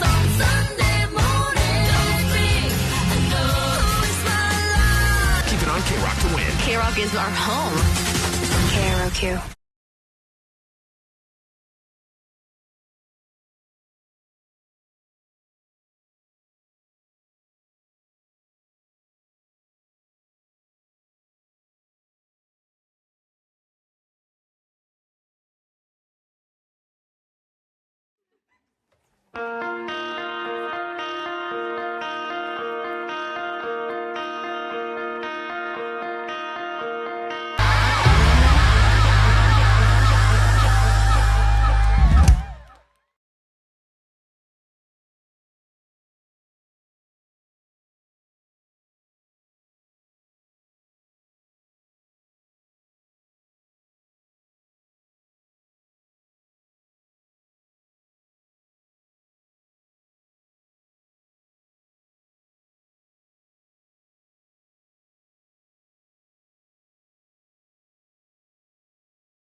You know, the 90s are back in a big way, and if you grew up in the 90s, were born in the 90s, or just look back and go, oh, man, I wish I was there. That 90s feels like that was the decade for me. It's a good time to be alive now because it feels like a lot of 90s stuff is returning fashion, and now there's a list that has been just dropped about the songs that have held up the best, songs that were released in the 90s, the music that many of us grew up with, and that they are songs that now are either having second life, like they're bigger now than they even were when they were first released in the 90s, or just have been good the whole time. They never kind of went out of fashion. Mm-hmm, yeah. And the list is interesting because obviously a lot of KROQ songs on there. You would think 90s, you know, if you were to pick a not that there wasn't great hip hop in the 90s as well, but it was definitely. I think all music in the 90s was great. People always will Every say that. genre. They say 90s and 60s. it's the greatest decade of music. I mean, you could argue that for a while, and then music really started sucking around 2010, maybe, I guess, for a while. I think so. And does it still suck, or is it coming back around? Because the 90s have been back in more ways than one. It's not just the music, the fashion, the technology, everything from the 90s is back. People love it. So the metrics for this list were pretty straightforward, right? Was the song a hit in the 90s, and then did it have either radio or streaming like resurgence in the past, few years, or currently is it doing well in the way that they kind of monitor how songs do? And do you basically turn up the volume when you hear this song and you go, this song is this good now, or do you skip it, or do you go, this one sucks. Mm-hmm. I've heard this enough. I'm sick of it. Even if you hear it over and over again, you still want to hear it more. So, look, we could. We're not going to break down all 25 of these. All right, well, I think I know number one. You want to guess number one first? You want to start with number one? I know what it is. Here it is. Ready? Go ahead. This is it. No. It's not on the list. What you're playing is... Come on! It's not on the list anywhere. This is one of the best 90s songs ever. Nope. Yeah, I'm looking at this list. That long... White lady. That's Allie. Allie can't Excuse me, control there's an herself. Asian lady doing the Macarena in this music video right Allie now. starts shaking her hips and all. She's like, gets real mom-like. I can still do it. She's still got it, She Mama. pulled out a jug of Sunny Delight. She's like, here we go, Sunny D time. Okay. Mama's dancing. At the you got a lot of KROQ, as I said, a lot of KROQ bands. Blink-182, All the Small Things from 1999, which barely squeezed into the 90s anyway. That's at number 23 on the list. You have Lit, My Worst Enemy. You start moving up the list, though. You start to get to some interesting ones, including this one. Straight putting it down for California, That's a classic. And this was on the list at number 14. I Released. can still do the mom dance to this. No, it's much sadder when you do it to this one. 95, saying this is on the Mount Rushmore of hip-hop tracks from the 90s. Oh, is it? And, oh, Jesus Christ. Gets me shaking. If we move further up the list now, I just want to give you the top five. I have a guess. Oh, go ahead, Omar.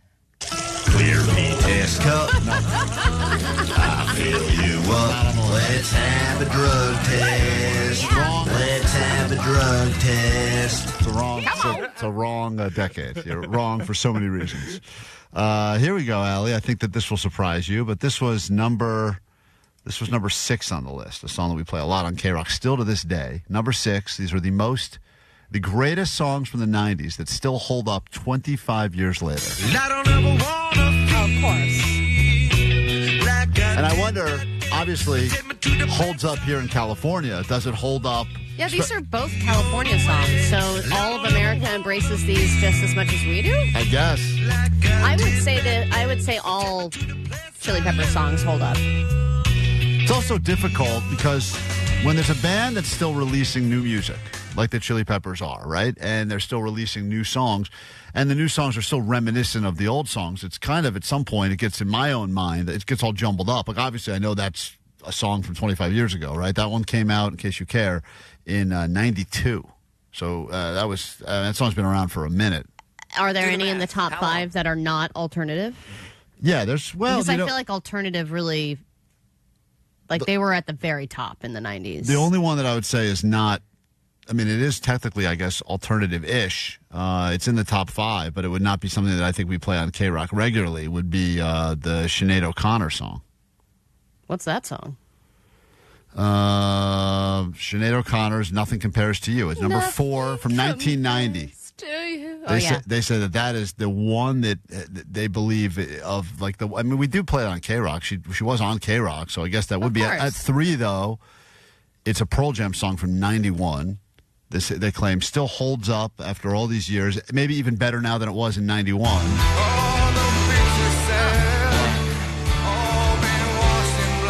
This was the, of course, on the debut album 10 from Pearl Jam.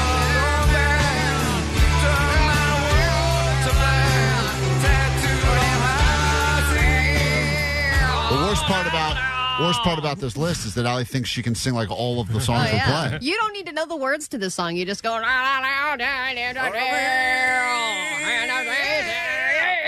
I skipped the number 5 song, but I should give it to you. Why? I can sing it. Go. I don't want Allie to sing this one because she's going to ruin it. But Radiohead's "Creep" from 1992 is at number 5.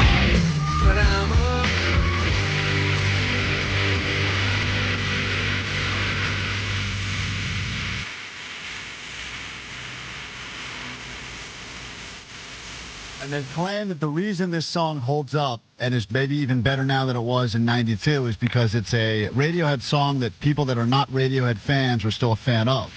Oh, I see. Radiohead fans, the fandom of the band. And that's a massive indicator of a song that holds up 25 years after the fact. And then at number 2... We got to get to Nirvana at some point. You would think, but not at number 2. That's me in the spotlight, losing my religion. You say it does not hold up. Nope. R.E.M. I'm over this song. From 91. And I don't know if I can do it. It's funny because every once in a while... There's no boy bands? There's no, Backstreet Boys on here? There's no Destiny's Child? I think that's not 90s. I think you're getting it all confused. No, I mean... There's New Kids in the 90s. Yeah. What about Spice Girls? That's 90s. New Edition or something like that. Yeah, but I guess they're saying don't hold up. What about Baby's Got Back? Sir Mix-a-Lot. That's a 90s jam. There's some Guns N' Roses in here. Cranberry Zombie made the list. Oh, that's a good one.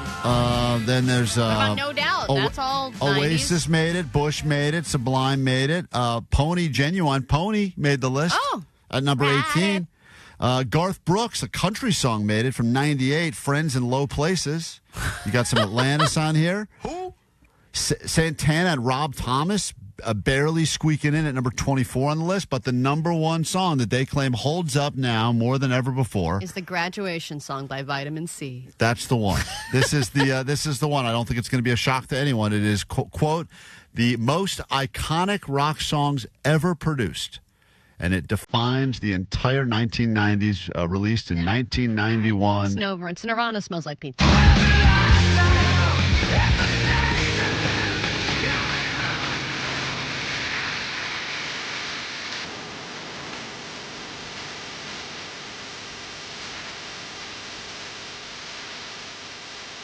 That is the greatest song of the 90s.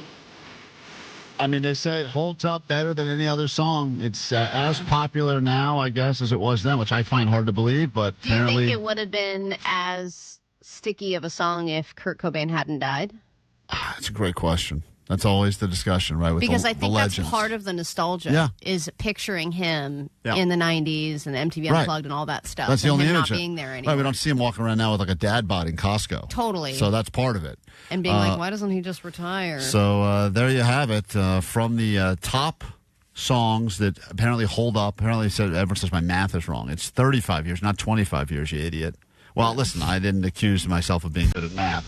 So let's give you this as we get into it. From the list in the number 5 spot from 1992, a song that apparently holds up because it's loved by fans of Radiohead and non-fans alike. It's some Creep on KROQ. We are Klein Alley Show.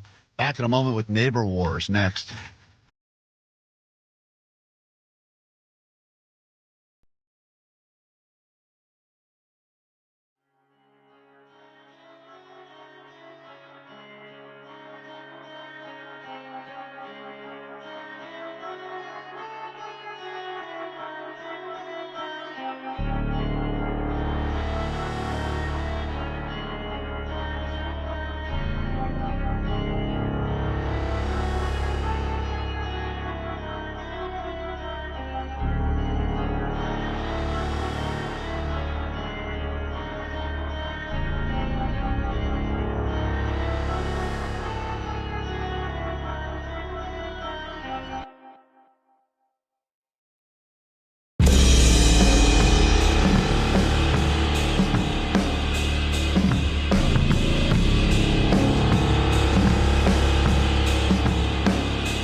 Here's a question. What is something you have ratted out your neighbor for or been ratted out by your neighbor about? I ask this because there's a crazy court case that just took place where a neighbor complained that she smelled weed too much in her place because her neighbor was a daily smoker. And even though he was in his place smoking, she claims that she could, it would waft over and it would get inside of her place. And they actually ruled in favor of this woman and said that the guy is now no longer allowed to smoke weed in his house unless he's at the furthest part of his house away from this woman. So he's got to be 25 feet away from her. That was what they decided. And I think he has to limit his smoking per day to under 5 minutes. 5? Really? I didn't know they did a time limit on it. Well, That's crazy. The guy claims that he's smoking for medical reasons, but then he has all the same things that I wrote down when I used to have to lie. Anxiety? He says sciatica. Can't sleep. Can't sleep. That's really what he says. He says that he uses it on his own property because he has trouble sleeping. And she claims that it creates a smell of, quote, feces and skunk infiltrating her home, making her ill. Oh, that's the good stuff. Yeah. That's the sticky icky, baby. So she's basically brought it to court. The whole thing, it was the first case of its kind where someone basically was told that they can't smoke weed in their own home. In their own home. And this happened in D.C., but... this happened to my friend who lives right down the street from us. But she got ratted out? No, she was at war with her direct neighbor, and they have a garage that is attached. Okay, so it's like 2 houses, but they share a wall. And this family moved in, huge weed smokers, all of them, and they would smoke in their garage. But because it was all attached, their garage, my friend's garage, stunk. Like smelled like you just hotboxed the whole thing. But and then it would waft into the house. Is she a smoker or no? She does sometimes, but and she's like happy to party, but she was like, dude, my kid's like 2, and constantly around weed smell. Yeah, so but they don't know what it is at the time. I know, but do you really, if you're not choosing to be around the smell and it's in your house all the time, I could understand getting irritated by that. They were going back and forth forever. And then finally the family got evicted. There's like a weird M. Night Shyamalan moment that happens in your life when you realize that smell you smelled as a kid, what it actually is, because you're like, I just thought we had skunks all over the place. Yeah. Like I had a babysitter that always smelled like skunks when I was a kid. Like, this guy always smelled, and then I realized at some point it hit me. I was like, "Oh, wait a minute, that's what it was. Oh, he was just high." And I love that your parents were like, "All right, yeah, he can stay. Yeah, that's fine. We got to go to dinner. So, what do you want?" You smell funny. Come on. So, I'm curious as to have you ever ratted out your own neighbors for something? Because I know we've talked to people before. We've done neighbor wars on the show, and they say like we have a neighbor that barbecues a lot, and I'm like a vegan or vegetarian, so I'm smelling constantly, the smell of cooking meat, which for me would be an amazing. I'd move in just for that smell. Oh my God. Another person though, that would be a terrible neighbor to have if you're, if you don't want to smell burning delicious flesh all day. The one thing that I did call for was the crackheads at our pool, because they were at the pool all day and they were doing crack in the pool house. And I was like, all right. You don't know if they were doing crack, though. That was your own theory. Sorry, yes, it could have been meth. Right. It was either crack or meth. By the amount of times they put on lotion, it was crack to me. But I saw them continuously going every 10 minutes into the pool area with something in their hand and a lighter. And we did rat them out.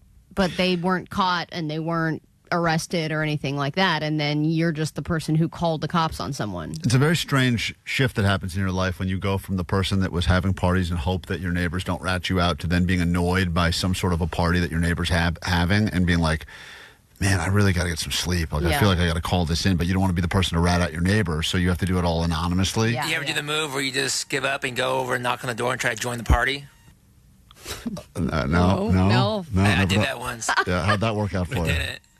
Yeah. Wait, you knocked up, like, you were annoyed by the sounds? Yeah, they're having like an all-night poker party, whatever. They're up to like 3 or 4 o'clock in the morning. Like, man, forget this. I'm just going over and knock on the door and see if I can hang out. And they're like, no, private party.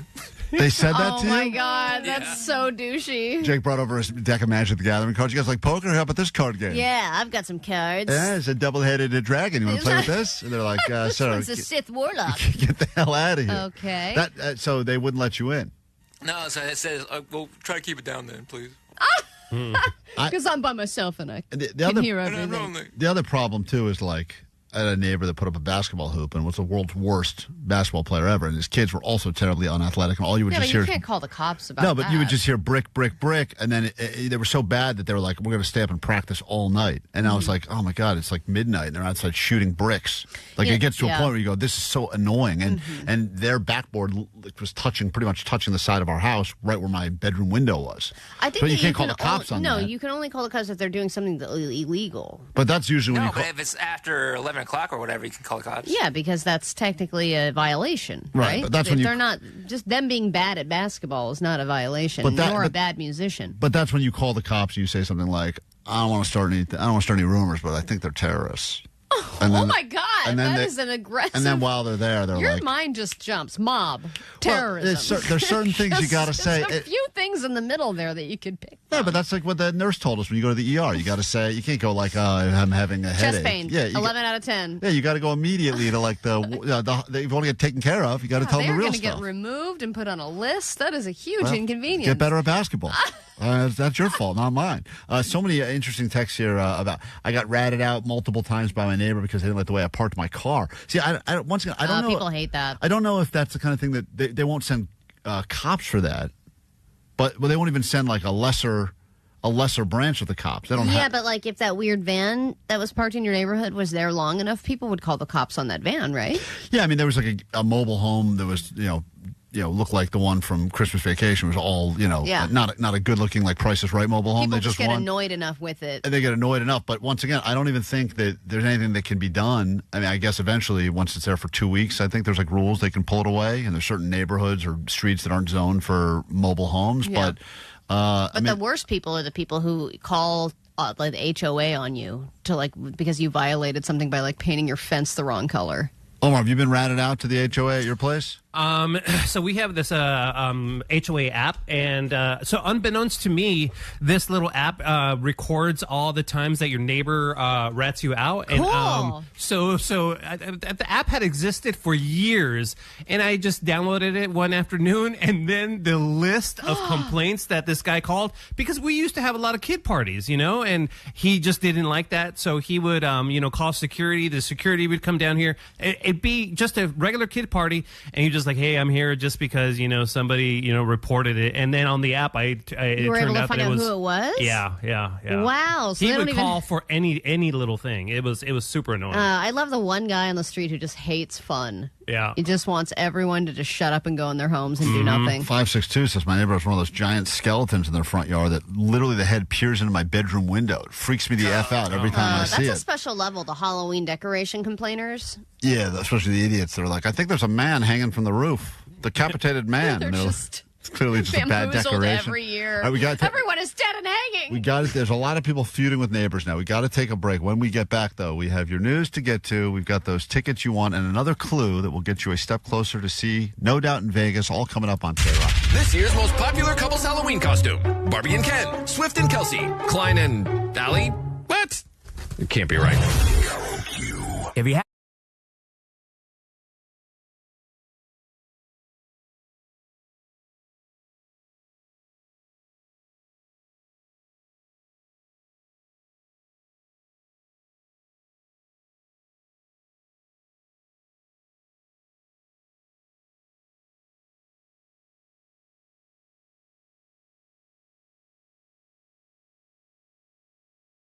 Should I be upset about this? It's KROQ, we're a Klein Alley show, and, I don't have a lot of luck with auctions in general. I don't do them very often, but there's the one time that I was asked to help MC an auction, I accidentally bid on and won the worst prize you could ever win at an auction, which is a bunch of trees were planted in my name in, I think, 2 different countries. None of them in America, by the way. When will you learn, Klein, to take my advice? If you don't participate in an auction, you can't screw it up. I didn't participate. I was trying to take a picture of the thing so that I could talk about it when I was up emceeing the, sometimes I'll be like, hey, you're a radio host, can you come and host the auction? I was taking pictures of the stuff on my phone to remember things, and I accidentally not only took a picture of this thing, but apparently clicked the box that said, beat the top bid by $100. And so I ended up, they said, congratulations, you won at the auction. And I didn't know what I won. I was like, oh, well, that sucks. I didn't know I bid on anything, but great. What did I win? I thought it was maybe a night, a dinner somewhere or Did a they trip. do you think they make it intentionally confusing to try and sucker people into bidding? Or are you just an idiot? The person that's going to bid on the forest full of trees that'll be planted in Sri Lanka or wherever the hell I planted these trees, I mean, they got me good. And I can't. And that was like $1,000, wasn't it? Very expensive. It was a lot of and I know it's for the greater good of the world and all that, and I'm like a modern-day Bono, but still, I'm annoyed about it. Okay. I had my second biggest auction fail over the weekend. This was a fundraiser at my kids' school, and they were trying to do a thing where you could bid on stuff, and some of the stuff they had was great. I even donated some tickets from KROQ to something, and that brought in a couple $100, and the idea is help fund the schools are all underfunded, and they want to do, they want to have extra art teachers, and they want to have extra supplies, so they try to do these things from time to time to get people to cough up some coin, and then they can operate better, and I think it's, a worthy cause, right? Because it's, my own children, but obviously giving kids the stuff they need at schools. Well, and they're going to school for free, right? Right, so that's nice. Public school, LAUSD. So anyway, one of the things, and they have a lot of cool stuff there that was all going for, some of the stuff is very cool, but it goes for a significant, like Lakers tickets or trips somewhere. And I'm not bidding thousands of dollars on stuff. But some of the stuff that was in the more affordable category, one of them was that your kid gets to be teacher for the day in their class. What does that mean? It means the description was your child gets to be the teacher for the day. Dude, your kid should teach a comedy class. They get to teach. That would be great. Penis pasta. Oh That's my like God. the song of the day. Damn. Whatever. That's what they can call it. So, and look at their V words. And please turn your textbooks to the penis pasta goddamn chapter. So that's the thing that they really wanted to do. And I also thought, and I go, no one's going to pay money for this because this is like an experience, but it's not like it's not like you're getting Lakers tickets or you're going to, And that sounds like work for the parent. Because aren't you supposed to help your kid teach for the day and stuff? No, it made it seem pretty simple. It says kid gets to get in front of the class and teach a topic of their choice. And my daughter said, I really want to go up there and talk about Olivia Rodrigo or some BS like that. I said, all right. She goes, it would mean so much. Please, Daddy, please, Daddy. I said, I'll put in a small bid, see what happens. Well, once again, I got outbid pretty quickly. And this was through the online auction. I didn't go to the actual thing.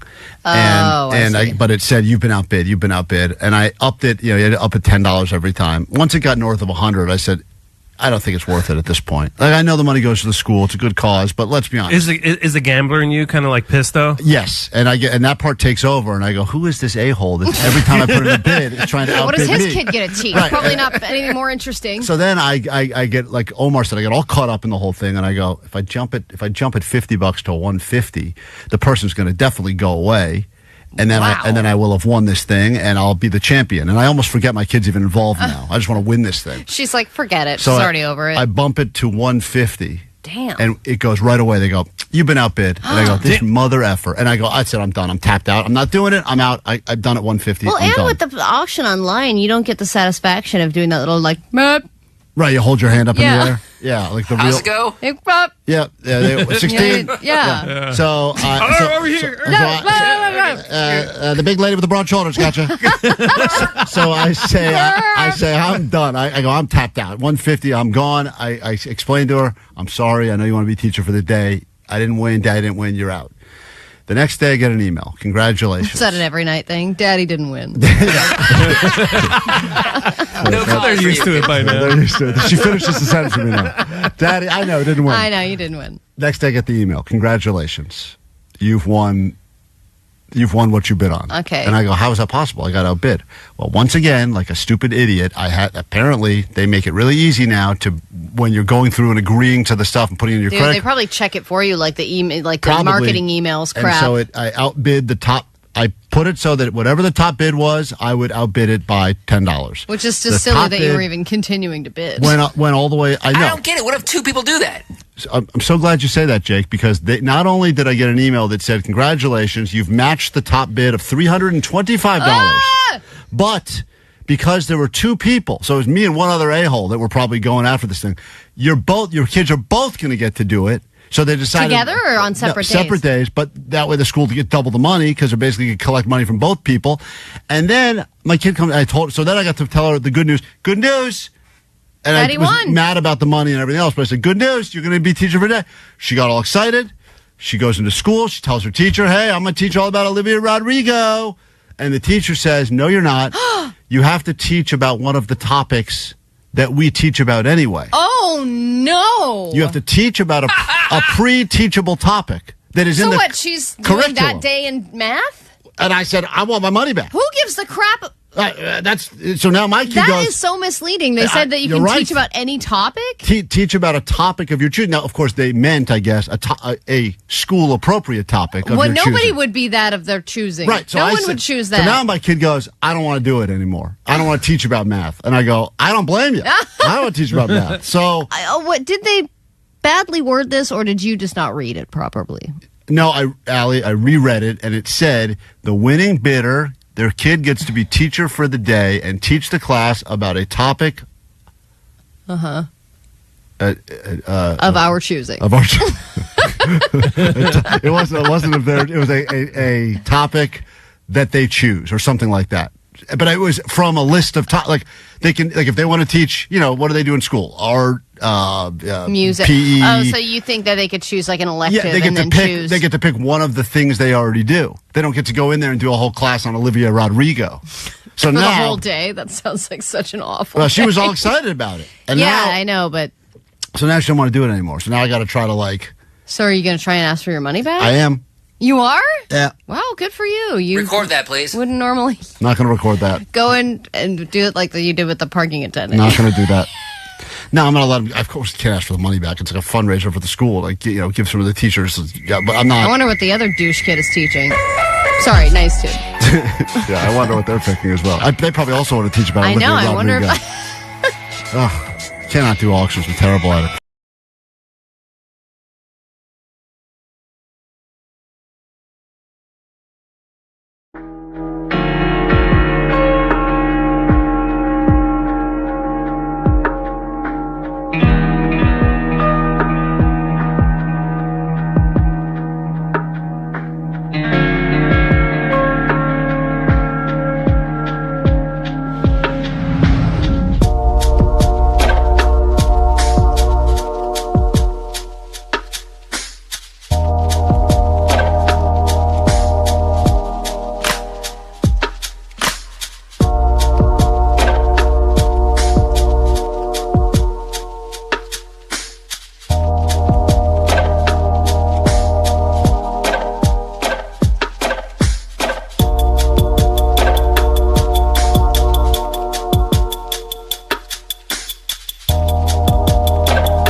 K-Rock, let's get into your news now. Then a brand new hour of the show can officially begin.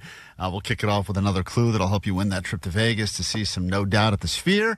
And then we get you that final pair of tickets to join us tomorrow at the K-Rock private show with 21 pilots. But first, there's this.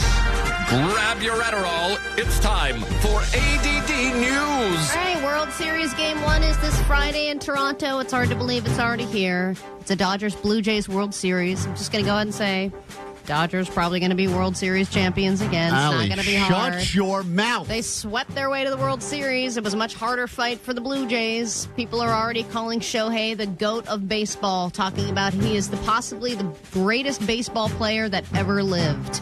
Do you agree with that? I don't think there's been I don't know baseball well enough to really comment on it as much. I'm kind of like Omar for the most part, but I don't think there has been a better performance by a player in a game ever than than Shohei's last game.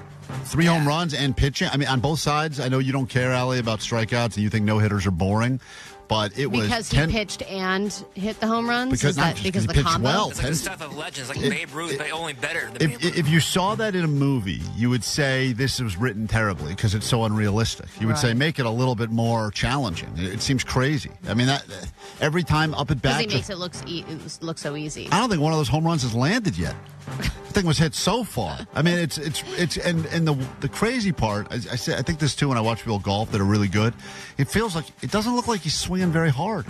Just balls. Well, he's massive. Isn't he super tall?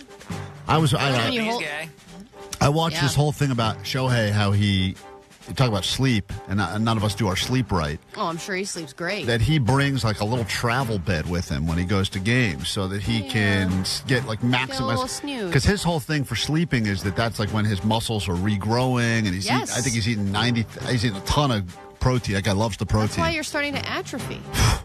I got to get a better bed. You have no muscle retention. You're not sleeping enough. Protein. That's right. Probably want protein. It's going to get me jacked up, man. Okay, so I'd like to also take a moment to focus on the losers. It is more relatable to me anyway. And the media was interviewing Brian Wu, pitcher on the Mariners, about their loss. They did, I believe, get farther than any other team in their franchise's history. Yeah, Jake was so excited. During the interview, you can hear just how upset the team was about losing. Having gone much further than any other team in franchise history.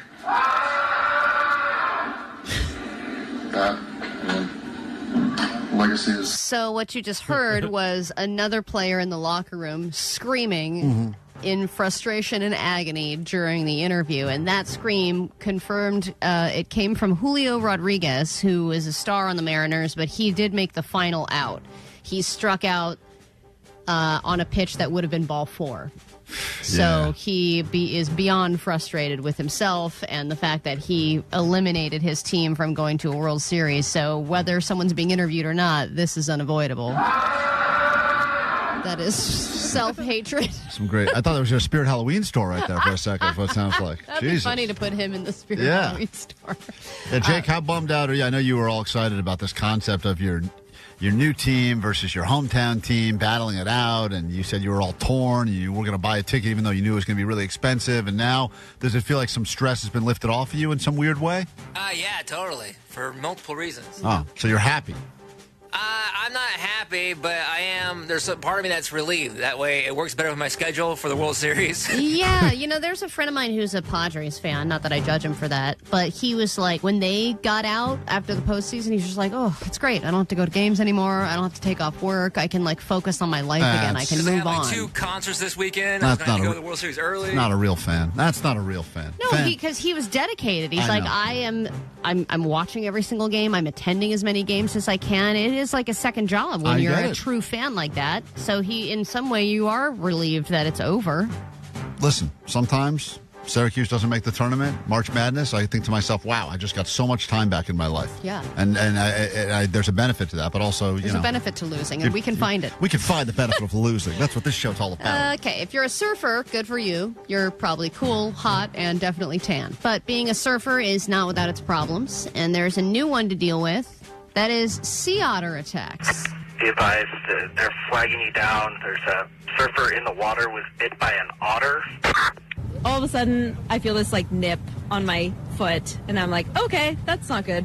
Roll over or roll off my board, and look behind me. There's an otter on my board, and the otter just took over her board for a good 20 minutes. She had to call for help. She had to get a sea rescue. Surfers never panic. Otter? Yes, and I'm like, is this not the cutest thing you've ever heard? But it just bit you. Surfboard? Yeah, but they're also otters are not very aggressive. They can't eat you. They're sea otters. Yeah, I know, but if that had been a shark, we all would have said, "Whoa, this woman's brave." But everyone goes otter, so flick it off. You know? What's it going to do? Roll over on its back and crack open a clam? But apparently they're very they're getting super aggressive now, and they're basically saying to the surfers, "We want your board. It's our water, so back off." But it's great that they just take it for 20 minutes and they're like, "I'm just going to watch you struggle, tread water, see how difficult that is." But Omar's right. Surfers do have a way. They never, even when we heard the clip last week of the guy with the poo water, it was like, "Hey man, I'm not getting out of the. I don't care how much poo is in the ocean. I'm still gonna surf." He's like, the only thing that's sick is these waves. That's right. They're unfazed by everything. Like, you're gonna get sick. That's why they got this. It's why the soundtrack of surfing is so. It puts you in a great mood. I'm surfing USA. Yeah. You catch him surfing at Del inside, outside, Ventura County line, inside, outside, USA, Santa Cruz and Tresless, inside, outside, you, Australia's Narrabeen, all over Manhattan, I need my background, and I'll do it anyway. Everybody's gone surfing, surfing USA. That's why why the Otter should attack her. Dedicated. That's right. And then quickly, some innovations coming to your bathroom that are very exciting for some. Klein, do you want to hear about the toilet cam or the endless toilet paper roll first? Well, I heard it's a toilet cam for good for a change. Yeah, so the $600 toilet cam is part of our obsession to track everything, including our poops. And speaking of poops, it uses sensors to analyze what it sees in the toilet using algorithms and provides insights to your hydration, your gut health, which is bigger than ever now, and it will notify you of any alarming red flags, which is a great notification to get while you're screen sharing at a Zoom meeting. It also includes a magnetic charging pad and a wall-mounted remote. And then you have the endless toilet paper roll. This is a release from Charmin, a massive, gigantic toilet paper roll, the one like you'd see at a middle school bathroom, but it's actually more than one ply, comfortable, according to Charmin, supposed to last at least a month in your bathroom. Oh, I bet I'll take the under. I will take the Your under. wife's like, and I'll take that whole roll? Yeah, that's like nothing. It doesn't matter how many of those stupid things. I don't even know. Does you do the toilet paper lining on your own seat at home? Yeah, the toilet paper math is so they're like, this is 9 rolls, but it's the equivalent of 97 rolls based on whatever weird math they use. And it's still gone like a week. Dude. It means nothing. My kid is the worst because he has 2 moms. So he thinks he has to use toilet paper for everything. And I'm trying to explain to him, like, you don't have to do this. I did not think about that. It's a great reason to not be a lesbian, just on the toilet paper money alone. I know. I'm like, please, just you can nix it. No toilet paper. We get into wow, look who's on the phone. We get into a brand new hour of the show right now. You guys are going to want to hear this.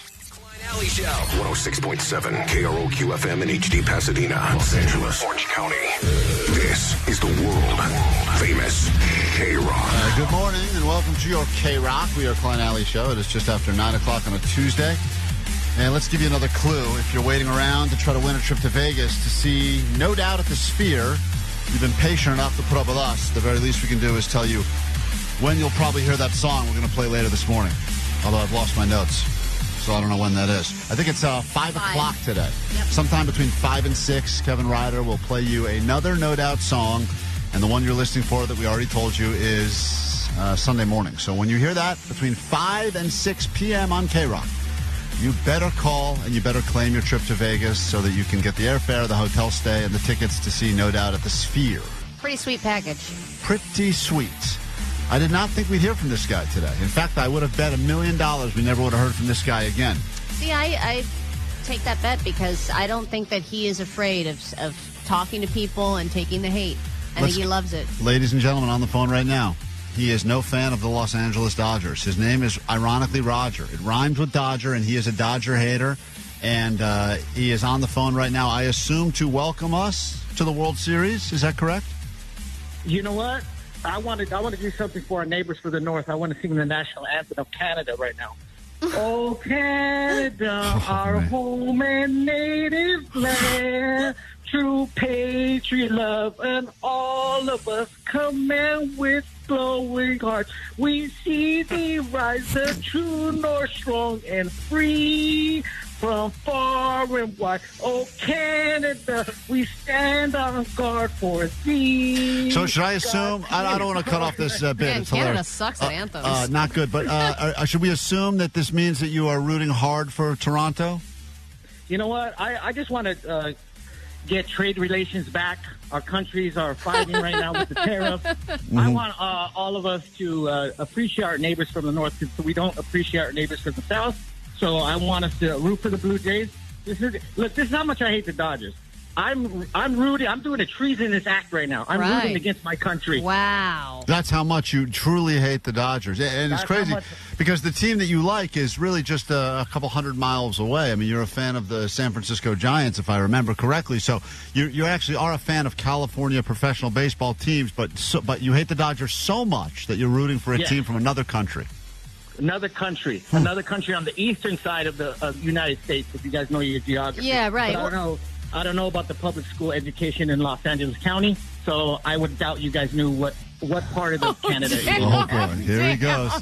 Well, what's interesting, though, the point you make, Rodger, is that Canada's been taking such a beatdown from America on the tariffs that Canada needs a win more than America does.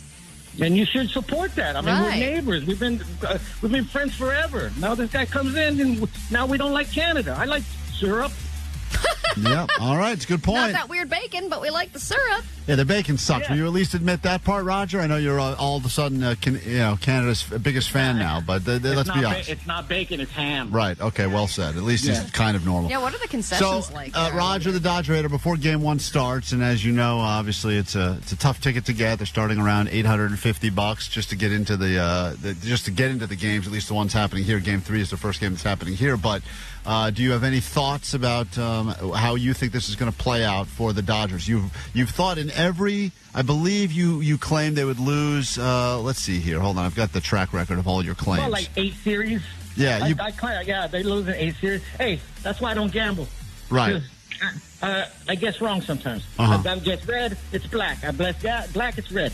I don't do it no more. I know the feeling. Deport Roger is the first text out of the gate on the text line. Get this parasite off the radio. Look at I carry my birth certificate around for me because I don't want to get kidnapped and sent to Somalia or El Salvador. Yeah, I get it. But do you have a prediction now as to how this World Series will wrap up? Because you've been wrong every year we've chatted with you, and I believe that you are unintentionally a Dodgers good luck charm. Because every time you say bad things about them, I think they just get better and better. Well, do you know the odds of what's going on right now? The betting odds? Game 1 or series odds? Series odds are minus 115 for the Dodgers. I know you know that, and I know Ohtani knows that. Wait. Oh, here we go. Translator knows that. Right, because Ohtani's a big gambler. Right. If you ask Major League Baseball, that Godzilla did not bet on baseball, so they put it on his interpreter. So Okay, fair enough. He's the Lee Harvey Oswald. Oh my God! He's got theories. Wait, Roger. Though we were talking about how a lot of people, the public, are saying Shohei Ohtani is the best baseball player to ever live, and that his performance in the last game was just incredible. More of an iconic performance than anybody in MLB history. Would you agree with that? He's Godzilla. I told you, my love of baseball supersedes my hate of the Dodgers. So I will admit that. Yeah. Even though you guys next year you guys are going to go all around the Pacific Rim looking for your new Mothra. So and that's not a derogatory term. That's just a movie from the '60s. He's Godzilla, dude. He's the best. I wish he was on my team. We had a chance to sign him. We were in the running. So this is a category of you hate us because you ain't us. That's what this would fall into, correct? Absolutely not. Don't be quoting James Franco. Okay. Didn't you get accused of some stuff? How dare you? All right, well, that's Rodger the Dodger Hater. He's just started his call today by singing the national anthem of Canada to give you an idea of how much he truly hates the Dodgers. And here's a song for you as well, Rodger. Can you sing Take Me Out to the Ball Game? Oh, hell yeah. Go ahead. Take me out to the ball game. You want to sing with her, Rodger? Me out with the crowd. Buy me some peanuts and Cracker Jack. I don't care if we get back or through. Root for the Angels. If they win, it's the same. For it's 1, 2, 3 strikes, you're out at the old ball game. All right, well, he hates the Dodgers. That's why I always sang with the Angels, because they never won. Okay, we got it. Thank you. Rodger the Dodger Hater, always nice to hear from you. I know people don't like you, but I appreciate that you at least have the balls to call us no matter how good the Dodgers are doing. 626 said you could choke on Canadian syrup. Yeah, go choke on some Canadian syrup, Rodger. And go Dodgers. It's KROQ, Klein Alley Show. Good morning.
K-Rock Klein Alley Show.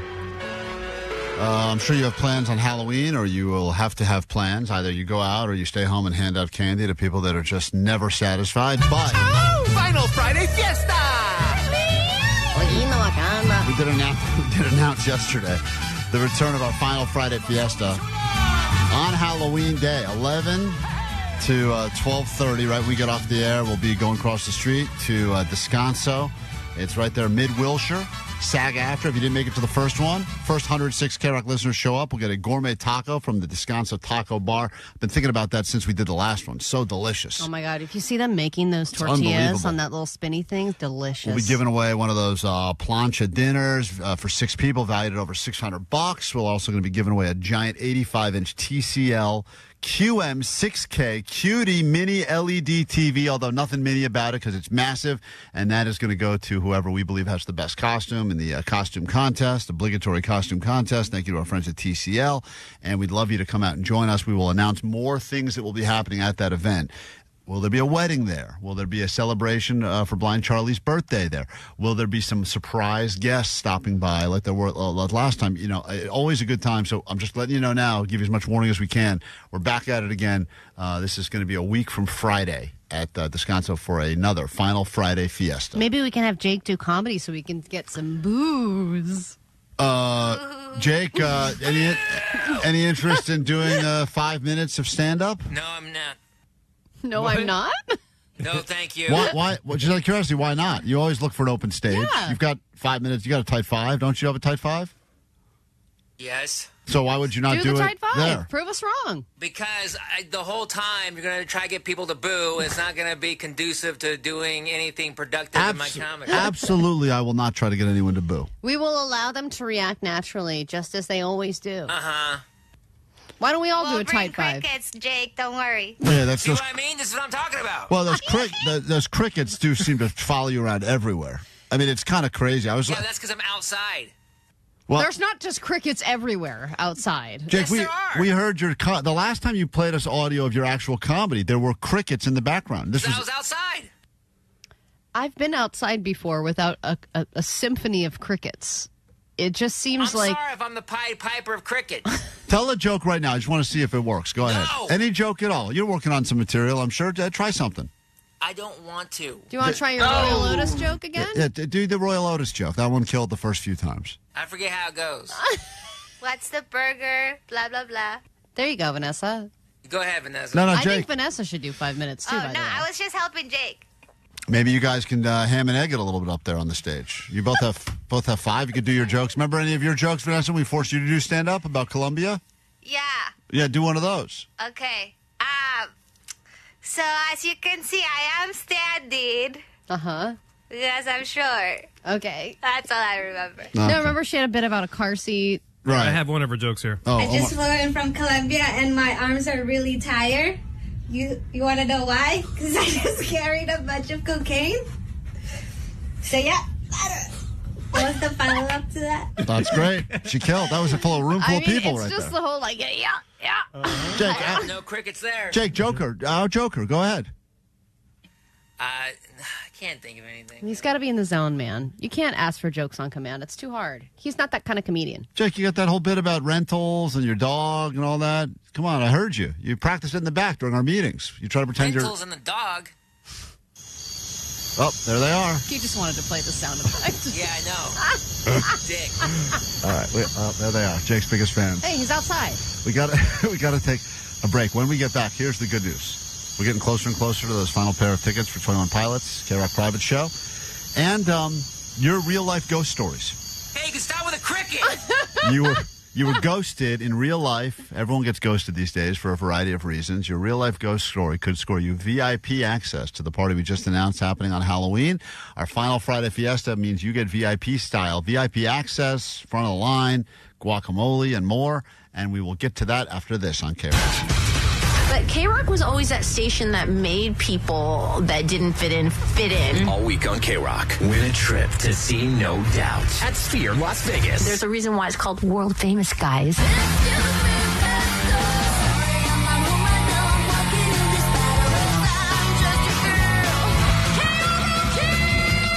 Listen to the song of the day for your chance to to win round-trip airfare, a 2-night hotel stay, and a pair of tickets to the show, courtesy of Live Nation. Hello. How crazy is that?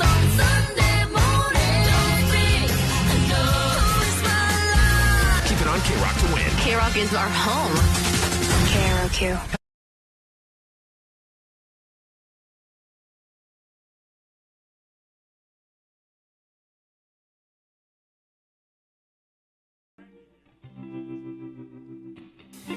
Yeah, let's do a chill style like that. I feel it.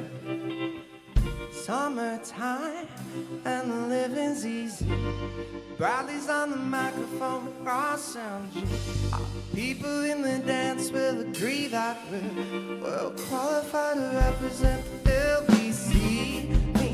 Me and Louie are going right to the party. Dance to the rhythm, it gets harder. It's a place to be. Come on. Oh, me and my girl got this relationship. I love her so bad, but she treats me like shit. On lockdown like a penitentiary. She spreads her loving all over, and when she gets home, there's none left for me. Cause summertime and the living's easy. Bradley's on the microphone with awesome G. The people in the dance all agree that we're well qualified to represent the LBC.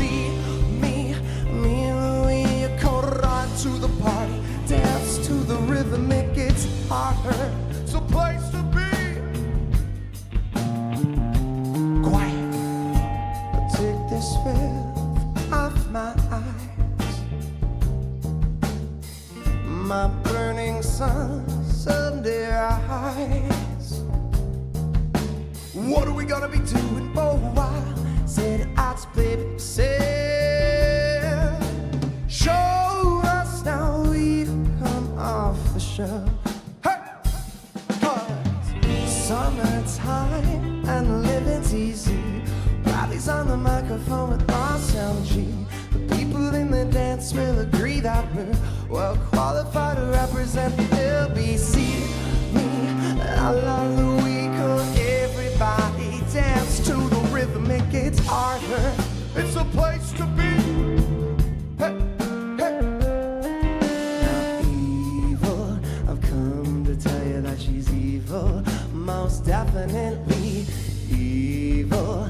Ornery, scandalous, and evil. Most definitely the tension's getting harder. I like to hold her head underwater. Hold her, go! Cause me and my girl got this relationship. Me and my girl got this relationship. Oh, my girl. Oh, my girl. Oh, my girl. John, take a tip from me. Robbie's on the microphone, awesome G. The people in the dance all agree that we're well qualified to represent the LBC. Me, la la Louie, go right to the party, dance to the rhythm, it gets harder. It's a place to be. Oh. Summertime and living's easy. Woo!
All ghost stories used to involve a guy that had a hook for a hand or some weird fingerprints made of blood. Or a little girl with no feet. It was like always like, children that would have like weird blonde hair and be like smiling and laughing. You'd see them swinging in the tree outside the house and they weren't there. That was like good old ghost stories. But these days, it's all about people that you were going out with and all of a sudden they just disappeared, vanished. So we are asking you right now to share with us your real life ghost stories of times that you were ghosted. There's so many ways to be ghosted, and there's so many reasons why people get ghosted. Sometimes you think it's something you did, and then you realize the person you thought you were dating had a whole secret family you didn't know about. Yeah, and that story could score you VIP status, right? VIP status. And you get to share with us a modern-day ghost story, which is perfect for the Halloween season. You know, I have a friend who was ghosted on her wedding day, and that's something that's pretty rough to experience, especially when you've been with somebody for multiple years. Wait a minute, like a no-show to the wedding? Yeah. And then a no-show followed by a no contact? This was before I knew her, so I wasn't there. But yeah, they just, nothing, just gone. She was there dressed and everything? Yeah. Makeup done? Oh, yeah. Oh, that's the worst part. I mean, if you're going to ghost on a wedding day, do it before the bride has to put on all the makeup. Do it before you get ready. Yeah, I know, because you're not going to... I mean, the makeup artist has to be paid. At that point, they've done their job. But 657 has a ghosting situation that's not romantic. I had to move out of my apartment. All my buddies were going to help me get my stuff out. It was move day. I had everything in boxes, and all of them ghosted me. All right, let me say hi to Valerie. Hi, Valerie. You're on KROQ. Good morning. Sweet dibs. Sweet dibs. Real-life ghosting story. What happened? I flew to Baltimore to do some family bonding with my stepsister, had a small argument, and she ghosted me and had no place to stay for 5 days in Baltimore, Maryland. Wow. So when you say ghosted, like blocked your call, wouldn't answer? Like locked the door to her apartment, which was where I was supposed to stay, and never answered her phone again. What was the argument about? California touched her boyfriend. It was just a nice, like, oh, hey, nice to meet you, like, rub on the shoulder. It was a late party. I was not doing anything but just being friendly, but that caused... She didn't like the way that you touched her boyfriend when you gave him a hello, nice to meet you hug? I'm married, yes.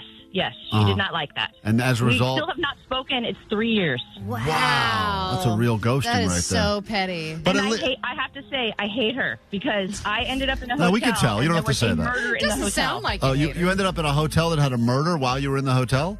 While I was in the hotel. Was it you murdering your sister? The next day. It could have been, but no, it wasn't. Wow. That was the dream I had. Man, that's Baltimore for you. It's a nice little commercial right there for Baltimore. Yeah, what hotel hasn't had murder in it? That's standard. Good luck. We say hi now to Julie, who's got a ghosting story. Now, once again, it's interesting because I don't actually think that first, even a great story, but I don't think that counts as a ghosting because she knows what the reason was. Yeah, it wasn't like a legitimate, real, like, whoosh, they just, like Omar's dad situation. That was like kind of a real deal. Ghost. That's a real ghosting right there. Yeah, he just took off, and then we come to find out years later that he had an entire second family. I mean, that's a real deal. That's the story I tell my kids. I tell my kids the story of Omar's. At least I'm here. Omar's ghost dad. Right. Even though I'm not doing a great job, I'm here. That's something. Let me say hi to Anonymous, who would like to not share their name. Go ahead. You're on KROQ. Hi. Hey, how's it going, man? Just in other words, on a first date, it was supposed to be a first date. The person only showed their face pictures, and when I came to go see them in the public area, they were a XL person. Let's just leave it like that, and I just took off. Didn't even say hi. Didn't even say nothing. Blocked the person. And Did the face, forget about the body for a second, but did the face at least look like the face you were communicating with?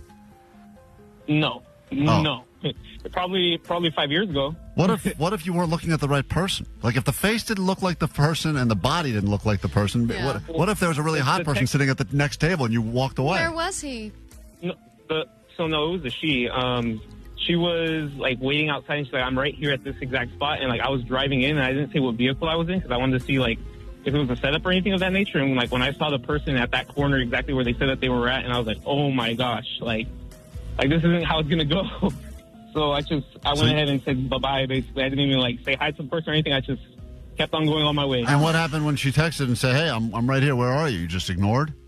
She She was blocked by the time I was on the freeway again, she was blocked. Oh my God. Damn, and that makes, because she has no idea what happened. That's the truly haunting part of all of this, is that she will always wonder, maybe she thinks you died on the way to the date. Maybe she thinks you saw her and ran away. She has no idea. She has no closure. Let me say hi to Laura on KROQ. We're talking about your real-life ghost stories. Ghosted or did some ghosting. Not that we condone it, but people don't like the confrontation anymore. I get it. So it's just easier, and it seems like it's been somehow become socially acceptable now. It's not like a rare thing now. Everyone's like, oh, yeah, your story. Oh, tell us my story. Go ahead, Laura. You're on KROQ. Good morning. Yeah, good morning. So I went out with this guy, and it turns out we went out for 3 months, and he had a whole ass family. So a whole ass family? Like those bumper stickers? It's a smart ass, dumb ass. All right, this is a funny one. Wait, you thought you were dating a single guy? Yep. And how did this all come out? So we went on a date. He took me out, and it turns out one of his kids was at the restaurant that he was at that was taking me, and he was like, "Oh, hi, Dad." That's a terrible way to find out. Yeah. So Yeah. I would think it would be Cheerios in the back seat. That would be the dead giveaway. Those are mine. I'm just a single guy. If you're ever dating a guy you're concerned he may have a family you don't know about, just search for Cheerios. What's this giant car seat doing here? That's nothing. That's it's a role rental. play. It's role play. All right, that's an interesting one. Let me say hi to Julie. You're on KROQ. Good morning. Talking about real life ghost stories. What's up? Yeah, I got stood up at an Angels game. It's the first time I've ever been stood up. But homeboy told me he was going to take me to meet his mom, and he called to confirm a couple days before. He's like, "Hey, I got his tickets. You're going to meet my mom. We'll meet at the Angels game, whatever." Called him day of. I'm like, "All right, I'm going to the Angels game. How do you want it?" Just totally ghosted me. Never heard from him again. So I'm like, all right, whatever. What do you think? I'm just going to go. I was like, I'm just going to go to the stadium, right? Maybe he's going to meet me there. No. That guy just literally left me standing there like a dummy at the front of the Angel Stadium. So I just bought myself a ticket, had myself a time, and went alone. That's the worst part of the whole thing. Anyways. Went to a Dodgers game. Yeah, that's right. You don't need no man. Well, how long? That's a double negative. That actually means you do need a man, but okay. But what, were you dating a long time before this happened? Obviously, he wanted you to meet his mom. I mean, we had been steady for, probably 2 months, and then, wow. It was kind of out of the blue. He wasn't originally going to invite his mom, but then he called and confirmed that he bought his tickets and everything. And then he pulled him to Angel Stadium, and he was like, "What am I doing?" No, I was supporting the wrong team in Southern California. They don't have Shohei anymore. All right, that's interesting. Huh. That's a lot of... It feels like that 3-month mark. I don't know what it is about that. Is that enough time to realize this is not the person? It's like too much time has gone by that you don't want to have like a serious, we need to have a talk conversation, but also not enough. You've learned enough to go, this ain't going to work long term, right? Yeah, but that's the person deserves, especially 3 months of your time, they deserve at least a goodbye.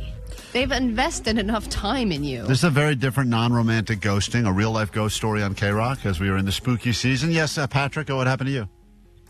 Yeah, I was the kitchen manager at an assisted living home. I show up for work. The whole morning crew ghosted me. No dishwasher, no prep cook, no servers. They didn't answer my phone. They all got new jobs. I had to hire a whole new crew. I was working solo for 2, almost 3 weeks. It was insane. You think that they didn't like you or they didn't like the job in general? But, either way, the fact that the whole team you worked with every day decided we're all going to leave and leave you holding the bag. That is a real-life ghosting. Yeah, and I thought they liked me. We hung out outside of work. They stopped answering my call. I don't know what happened. Yeah, they didn't like you. They definitely had a separate text chain where they talked crap about you. Yeah, there was definitely a no Patrick text chain going on there. If anyone used to work with that guy, please call us and confirm what's wrong with Patrick. All right, Fatma. What? Oh, sorry, I was just calling it. Just calling it. I am a regular size. All right. Sorry, yes, you're on KROQ. Good morning. Who's this? Good morning. This is Fatima. That's what I was going for. Yeah, great. You're on KROQ. Hi. Hi. So I ghosted a bride on her wedding day. I was a maid of honor. Why? Why did you ghost? He was obsessed with matchmaking and was trying to force me and this guy to, like, get together. She wanted us to have a whole relationship, and I just couldn't handle it. And then she was a bridezilla, so we did the ceremony, and then I went home. You showed up at least a little bit. It's not a full ghosting. I mean, a full You ghosting. at least had the pictures, which is what she cares about. Yeah, she's waiting for you to walk in. She's like, don't worry, she'll be here in a second. You just don't show up at all. Yeah, but seriously, that's friendship. You have enough friendship with that person that you were the maid of honor and you just bail? Well, she probably took the job begrudgingly, I would imagine. I mean, a lot of times that's a rough job. You think it's an honor, but really you shouldn't give that job to someone you like. You should give that job to someone you don't like. Right. Somebody got ghosted from a concert that they won on KROQ. I ended up inviting someone, said the concert, then all of a sudden I was at the concert. She didn't show up, and now I ended up meeting the girl I've now been with for 4 years as a result of the ghosting. That's the beautiful thing about all of these moments, whatever they are, ghosting or otherwise. Something good can come of it. Yeah, like in the moment, it's like, man, this sucks. And then you never know. Like we heard about that person yesterday that almost got murdered in the backseat of an Uber and then went to the police station or met whatever. the love of his life. And met his future wife as a cop. Kaylee, we give you the final word, then we got to go ahead and give away some VIP access to our final Friday Fiesta on Halloween, just across the street from KROQ here, Miracle Mile, Wilshire Boulevard. What's up, Kaylee? Okay, so this is when I lived in Arizona a few years ago. We went to, it was like an adult Dave & Buster's, and I picked him up. It was like my first date in so long. We get to, where you buy, the game points or something. He's like, oh, I got to go to the bathroom. Here's some money to buy some. I'm like, oh, no, don't worry. I got it. So I buy the game points, whatever. I'm, waiting for him to go to the bathroom. He never comes back out, and I, look everywhere. I'm just, sitting there like an idiot. He just, left, and I, bought everything. And I picked him up. So I don't know who picked him up.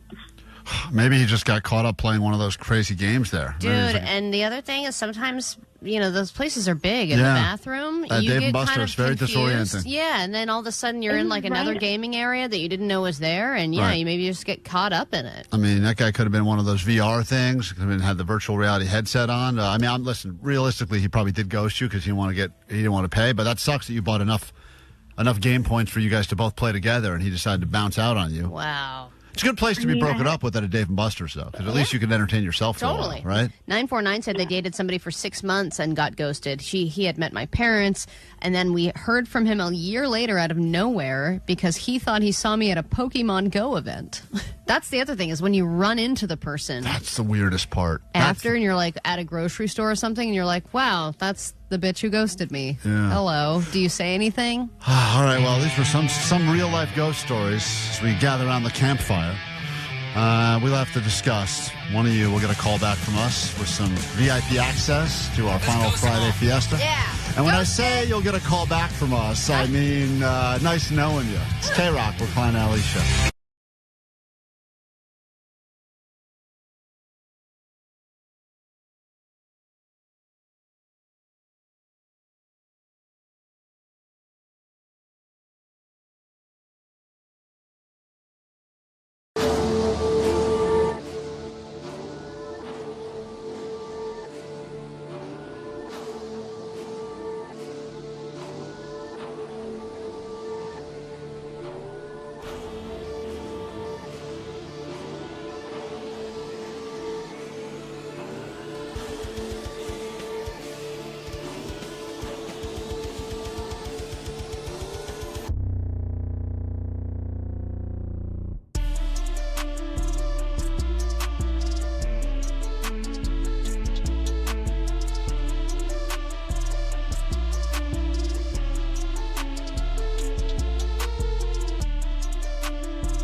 We are Klein Alley Show. If you're waiting around for those 21 Pilots tickets, fear not. We have a pair to give you, and it will happen this morning. And it is the final pair for the KROQ private show. So win your way in with us.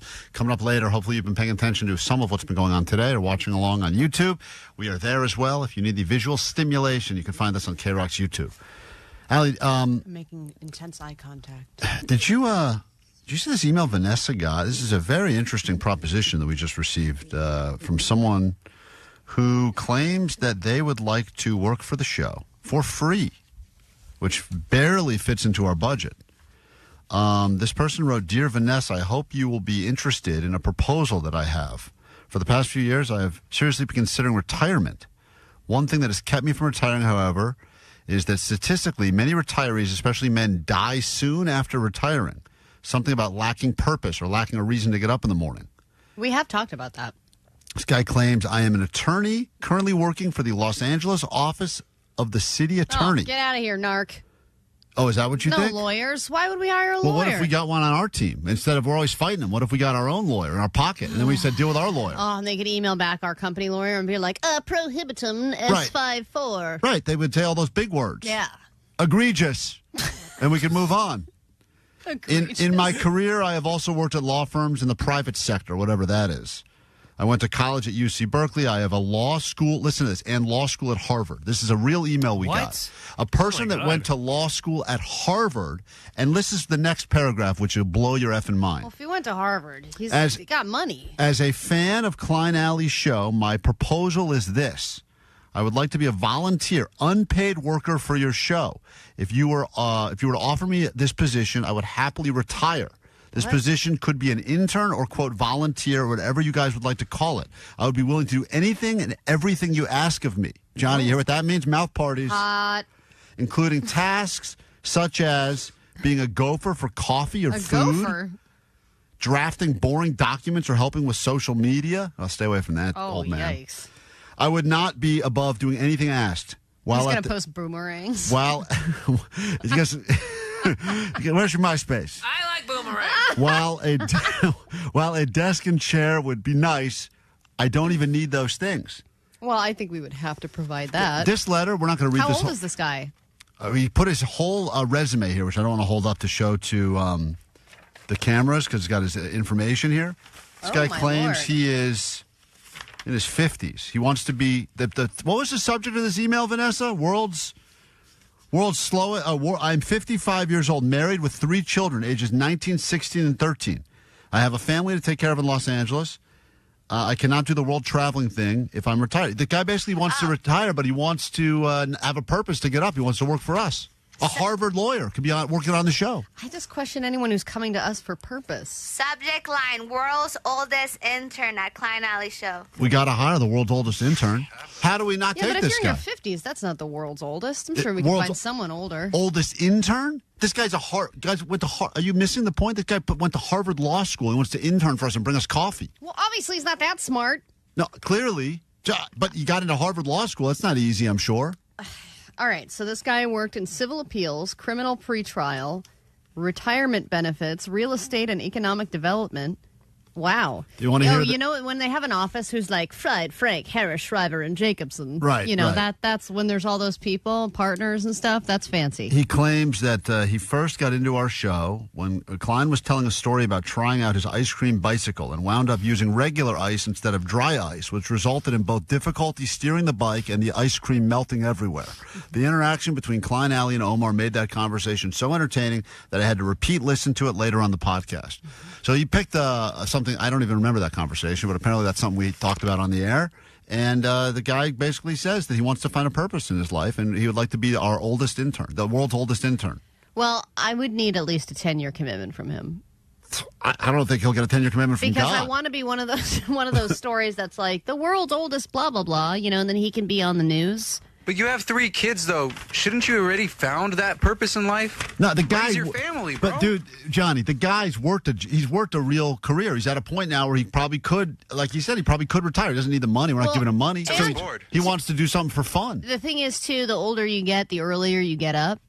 So having a morning show as an internship it's a is good hours perfect for because him. he's like 4 p.m. dinner. I'm up at 4 myself, 4:30, and then you're here 5 o'clock. That's perfect old people hours. So finally, please know that I'm not making this proposal on a whim, but only after thoughtful consideration and serious discussions with my wife. I mean, I would have loved to have heard that. 909. Be careful. This is a scam. Come on. It's a scam? Did he leave his number? Yeah, we got we got a phone number right here. Yeah, let's call him. Vanessa's going to tell me we should go to break now and call him later. Yeah, we're so overtime. But we're not going to do that. Why? Why not? Well, I don't even know if the guy will answer. He's got a law firm. Can he help keep us on time? Because that would be helpful. Yeah, he's a lawyer. He'll write up a document or something. All right? Egregious. Yeah, egregious. He'll just say egregious. This timing is egregious. Good day. Hello. Hey, hi. We're live on KROQ now. Is this Brian? Yes. Hi. We received your letter of interest in being our oldest intern. Yes. Yes, we are discussing right. We are discussing right now. Is this real? Some people are accusing this of being a scam. You know, I haven't been listening this morning. I listened to the podcast from. I'm a few days behind, but I'm real. And Brian, you are interested in a full-time internship with Klein Alley Show. You can call it an internship. You can call it a volunteer position, however you want to put Right, it. but you understand there's zero money coming from us to you. I understand. And you claim on your resume you went to Harvard Law School. Is that the Harvard Law School, or is it like that Saved by the One of those, Dolphin? like, other branches? Where it was like Hartford Law School. Yeah. That's funny. It better be Harvard Law School because it costs enough. So you went to Harvard Law School? I did. You can look me up on the CalBar website. Do you know what egregious means? I do. All right, well, that makes one of us. All right. All right. If we used you as our intern, but we needed you to fight the lawyers that always fight the things we try to do on the show, would you be our official in-pocket lawyer to fight the lawyers at the company here? I would be willing to do anything and everything you asked of me. And when you told your wife this plan, did you sit her down and say, I know that I should retire and travel the world with you, but I want to work on this morning radio show I like? We both want to retire and travel the world because we still have children here in Los Angeles in school. We can't do that right now. Mm-hmm. And I don't want to put off retirement for another 5 years. So you're ready to quit your job? I am. Would you do it in a big, bold sort of way that makes news and part of the big... like put your ass on the fax machine? Yeah. Like, take a dump on your boss's desk. Yeah. But then, Do something egregious. look it up if you don't know what it means. But you got to do something egregious. But then also the idea that you're leaving to start this new unpaid position with us? I'm happy to tell them that when I leave. Okay. And are you talking to us on a landline or a mobile? It's a mobile. Cool. Wow. All right. You mean because of the Harvard thing? Yes, I got it. I think it's more of an age joke. She was being ageist, but that's okay. Yeah, that's the other thing is I'm worried about putting this guy to work because it'll be elder abuse. It's not. I'll tell you why this guy's great for a few reasons. He and Johnny would have to like Johnny would be his superior in some ways. Wow. And he'd have to this guy went to Harvard Law School, and Johnny's the biggest dummy I've ever met. That's crazy, bro. Santa Monica College stepping up right here, baby. Also, too, isn't he the same age as Jake? Jake, aren't you like in your 50s? All right, listen. Yeah, I'm 75 years old. Dude. Jake's ageless. Listen, ages backwards. Brian, we're going to talk about this and have a serious conversation off the air. But we did want to let you know we received this, and we want to make sure you were real. But all of these things are real. Why don't you start already by figuring out how we can legally hire you? Because I think that's going to be the issue, Klein. Yeah, find a loophole. You know what that means? Loophole? I do. Oh, great. All right. Hey, may I say, Harvard Law School is not everything it's cracked up to be. Oh, really? What, is it crap? Yeah. It's fine. Neither is this place. Yeah. You'll have the same opinion about KROQ once you start. All right, well, there he is. He could be our future world's oldest intern. A Harvard... I mean, Allie, for the story alone, I don't know how we pass on this. I'm being completely serious here. This guy's a Harvard lawyer. Harvard Law School. All right. Wait, well, you know, all right, we got to totally do this. Do you understand that the lawyer for this company did not go to Harvard Law School? They went to some crap phone book but you're law. assuming just because he went to Harvard Law School that he is smarter than any of us. How much of our annoying time is spent here dealing with the lawyers of this company? What percentage? Would we have this man do? Fight the lawyers. Fight the lawyers. About us, what, doing another naked show? Yes. Can we? Hey, could you make our naked show idea happen? Hey, I will fight for you. He needs his first nap. See, there it is. Not worth it. Listen, You're too tired. Brian, I know you're being serious here, and even though you haven't cracked a smile during this entire call, I can tell that you are a fan of the show. At least it appears to be. So I think we'll talk about this further, all right? And hopefully you can come here and fight the lawyers. Much appreciated. All right. Egregious to you, good sir. Egregious back to you. All right, thank you. That The could be. magnum corpora prohibitum. I think it's great, Allie. We got to get that guy on board. All right. We would be the only radio show in the history of radio that's had a Harvard law-educated intern that comes in, that we bring in just to fight the lawyers that work at our own company. I think that our company will say there are legal problems with this. Absolutely not. All then we sue. Then we sue them. We have We'll interns sue. that have to be enrolled in something in order to be interns. Brian, can we sue? May I make a suggestion? Sure. End this If break on you- time. It's too late. We're way behind.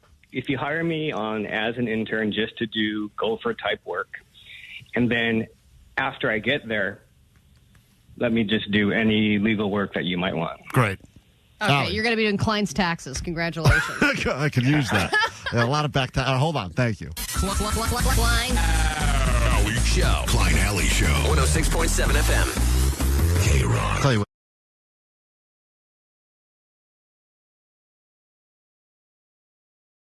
KROQ, we are Klein Alley Show. Warning, this next thing we're going to listen to is rather disturbing. Even more disturbing than the conversation we just got into with people that found out that their family was riddled with incest and Hitlers. This is Jake approaching people in the streets yesterday, an unexpected heat wave that blanketed the Southland, and temperatures got as hot as almost 100 in the valley. And even though Omar says that we are I don't over... think you're right on that, man. It felt like almost 100 in the valley. Okay. And there was a time when I had to put the windows down temporarily just to get some fresh air. Oh, wow. Jake went up to people to see if they were prepared by asking if he could sniff their pits, something that we call pit stops here at KROQ. And here he is with his own introduction he put together for the segment. Hey, it's Jake, and I'm on the streets of Los Angeles during the hottest day of the year, during the hottest time of the day, to see if people are willing to take a KROQ pit stop. Yeah, pit stop. Pit stop. Pit stop. Yeah, pit stop. So cool. So here he is approaching people and seeing if they were prepared by making sure they had on the right amount of deodorant for the heat we experienced yesterday. What's your name? Sage. Sage from where? Sage from Los Angeles. Sage, how did you prepare for the first heat wave of 2025? Oh, not well. by having in-home air conditioning and on a hope and a prayer. What's your favorite hot activity to do? Swimming in the ocean. Finally, Wow. Can I sniff your pits? What a transition. Those first two questions were just to lead to this one. That is something. That is... It's all about the foreplay. How attractive is this woman?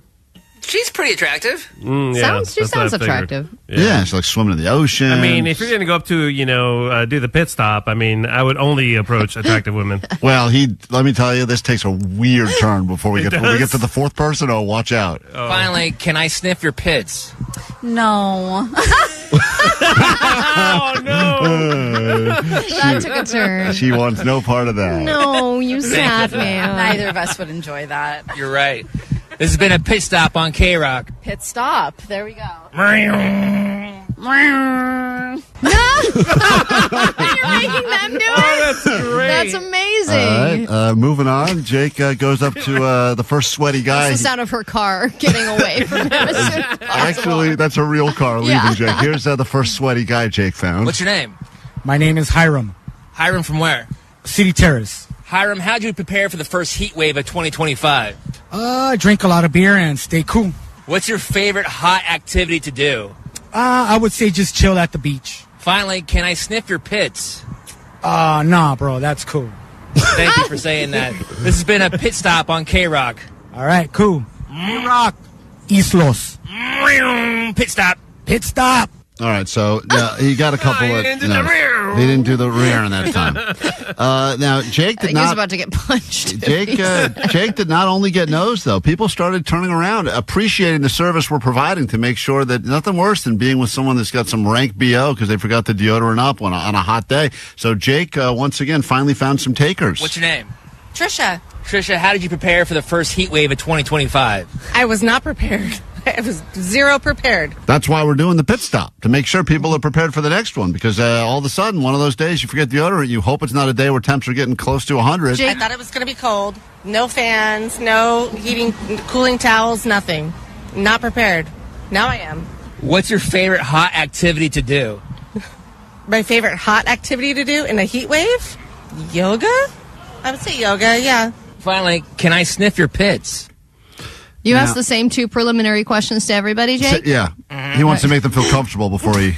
This went well the first 6 times. Right. I guess that. So then, of course, immediately as soon as she talks about yoga and feeling relaxed, he goes with this. Can I sniff your pits? Sure. Wow. Okay. What are my pits? Your armpits. Really? Yeah. Stop. She,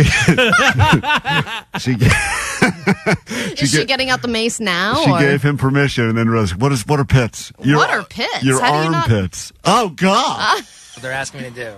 This is my job. Okay. How much do you get paid? Not enough. How am I? It's decent. Am I good? Yeah, it's decent. Yeah. That's been a pit stop on KROQ. Oh. Thank you. Strange reaction.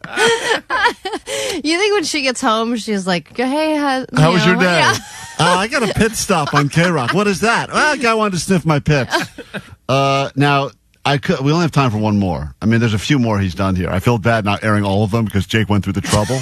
But I do want to give you this woman, Joyce, because let me tell you. Joyce's choice. She's got a story, and this is the final pit stop, and also a reminder, gentle reminder, to make sure you got on deodorant on these hot Southern California days. All right, what's your name? Joyce. Joyce. Now, in the voice alone, it sounds like she is fried inside and out. All right, what's your name? Joyce. Joyce, how did you prepare for the first heat wave of 2025? I went to Ventura and got the hell out of Burbank. I can tell you I prepared for the first heat wave of 1825. That's what it sounds like. Does she have like branches in her hair? I just picture someone kind of living in the forest. Kinda, actually, yes. I got out of Burbank. It was beautiful. Came back. It was too hot. Hopefully we'll get a few more cool days before the real heat of the summer starts. It's funny because she's trying to have a real conversation about the weather, only she doesn't realize in a moment Jake's going to have to ask to sniff her pits. Yeah, I know. This summer is scary. What's it going to be, 120 degrees? What? Last year in Burbank, it had, I think, 115. I can tell already that you're probably getting a whiff off her before you even ask for the sniff. Not looking forward to it. What's your favorite hot activity to do? Go to the beach, get where it's cooler. Finally, can I sniff your pits? Oh, they smell, sure. Oh, God. God, dude. They smell. Sure, like she gets asked this regularly. All right, fine. You too. Come on in. Here we go. This is Jake getting to know Joyce very well. Oh, they smell, sure. Kidding me? I'm sweating to death. Oh, God. Oh man. And he's like ready to go with the sniffer. She's hoping she says no, but she says, come on, get in here. I don't know how much they smell, but they sure are wet. Oh, my God, lady. How do you not know how much they smell? God. So much moisture. Jake, I think you're meeting your soulmate right now. This is Jake. It just sounds like Jake. She's like female Jake. I don't know, but they're wet. Mine are wet, Come too. on over. Oh, goodness. Oh. See? That's what happens when you get off a train in Burbank. That's what happens when you get off a train in Burbank? Apparently. What a great advertisement for the Metro. The perfect storm of smell. Public transportation, 100 degrees, Burbank. That's what happens when you get off a train in Burbank. That is like a life lesson that we will forever remember. It was not the train. That was going to happen regardless. Listen to Jake's reaction. Oh, goodness. Oh, God. That's what happens when you get off a train in Burbank after being in the beautiful coolness of Ventura. This has been a pit stop on KROQ. Oh, there you go. Pit stop. You're going to wipe them now so that I don't have to carry them around anymore? What? Got a cool rag? Oh, my God. He wants you to wet. So you thought that was part 2? All right, Jake, get back out there. Part 2 is you got to wipe everyone down after you smell them. Oh, man. Well, you're doing the Lord's work, I guess. Quick break. We got more show to get to next.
106.7 KROQ FM in HD Pasadena, Los Angeles, Orange County.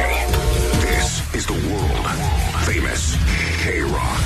Oh, yeah. Good morning. Welcome to K-Rock, Klein Alley Show. It's a bonus hour just up to 10 o'clock on your Tuesday morning. This is the hour we give away that final pair of 21 Pilots tickets for the K-Rock private show happening tomorrow. And to say that we've received quite a few DMs from very desperate people over the past, week or so since we announced this thing, but especially in the last 24 hours for that last pair. I hope if you win this final pair, you are super appreciative of it, because we will see you tomorrow at Bellwether for the for the actual show, which feels like we've been talking about for a while now, but it's going to be great. Very small show, big band, intimate venue, and hopefully you are the last person to win those tickets from us this hour. So I got yesterday my first DM that was like, as a fellow lesbian. Oh, you got that one? You have to do this 4-hour community. Oh, man. I was like, damn, this is getting real. Like, they're coming up with every angle they possibly can. Yeah, I got a lot of, I'm a broke student, and I've never been able to see That's your that. lane, for sure. Yeah, that's right. They're speaking to me. They know my language. As a fellow broke student. Right. Yeah, you're not broke because you lost all your money gambling like me, so we're different types of broke, right. Okay? Get it right. So anyway, we'll get those away this hour on the show. Get to your A.D.D news in just a moment. But last night you had back-to-back Monday Night Football games, one of them that had a huge brawl, and so much so that we felt the need to give you the gayest football highlights of the week coming off of a doubleheader on Monday night. So here you have it. It is your gayest football highlights from this week of NFL action. Here are the gayest sports highlights from the week. Hurts pointing, trying to find a loose man. It's Brown. He's in. Wentz pumps, holding on to the ball for a really long time. Still pumping. That's Jeremy Chin, who got him by the ankles. He's in a tough position. Sweat able to jar that loose, and the Bears have it. Barnes from his end zone. Deep over the middle. He's got Brown. Dives for the first down. He's made some good decisions with his legs the last few games. He's still in the game, though. There he is right there in the slot. Can't miss him with those bright green shoes. He slides and gets hammered, and here comes the flag. Get a little spicy down there. They're going to move. They're going to press here. They're going to press here. They're going to press here, and that guy's going to stretch it and wind it back. Burden in motion. This is Manungai, the young running back with a big hole. You know you got man. He runs right up on top of him. He doesn't flip his hips. He lets Olave get on top of him. Not even close. Bears absolutely dominating. These have been the gayest sports highlights from this week. Very good. Especially when the Bears dominate. Yeah, that is gay. We get to your A.D.D news after this one from Cage on KROQ. It takes one to know.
your Adderall. It's time for A.D.D. News.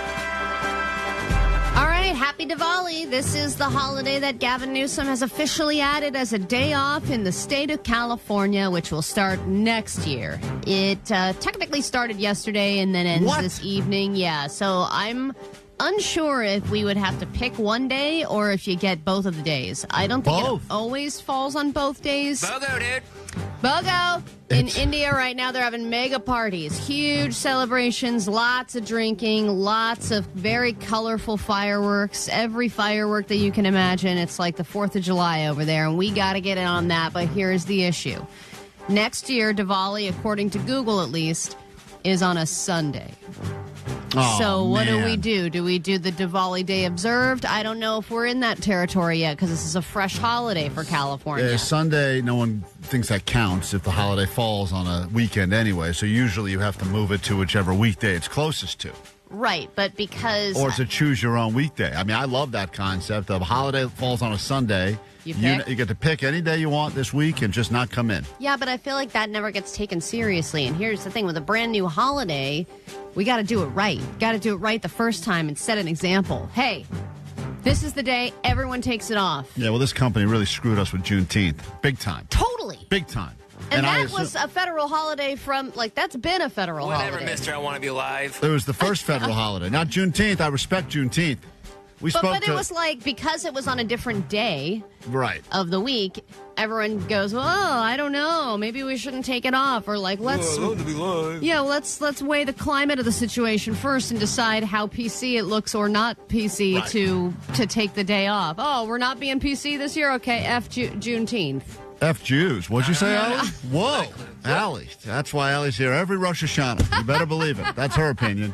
I think that the concept of a holiday is exciting for everyone because, we have the ones that there's the main five. Everyone agrees on the main five, right? That's the Thanksgiving, Christmas, 4th of July, whatever. But then there's all of these other ones that are, quote, the bank holidays. That's when things get a little bit wider. You start going Memorial Day, Labor Day. But MLK Day, everybody takes off, right? Not this company anymore. But I thought they did. This company put their foot down on two holidays, Juneteenth and MLK Day. But they added Veterans Day. Right. And then we also didn't get that off. Because that's coming up, and I don't think anyone's expecting us to not be here. When's Veterans Day? Veterans Day is on the 11th, isn't it? Of November? Great. Great. Hey, who loves the veterans more than Vanessa? She loves them. But if it's on a Tuesday, do people feel like they can take it off because it's in the middle of the week? My theory, when we officially switch to a 4-day work week, which society will all agree is the answer, we'll get there within about 2-3 years. Yeah. But I like that middle of the middle of the week day off. Every Wednesday becomes a weekend day. It's funny because my friend works at a school system, and they just had off for, I believe it was Yom Kippur.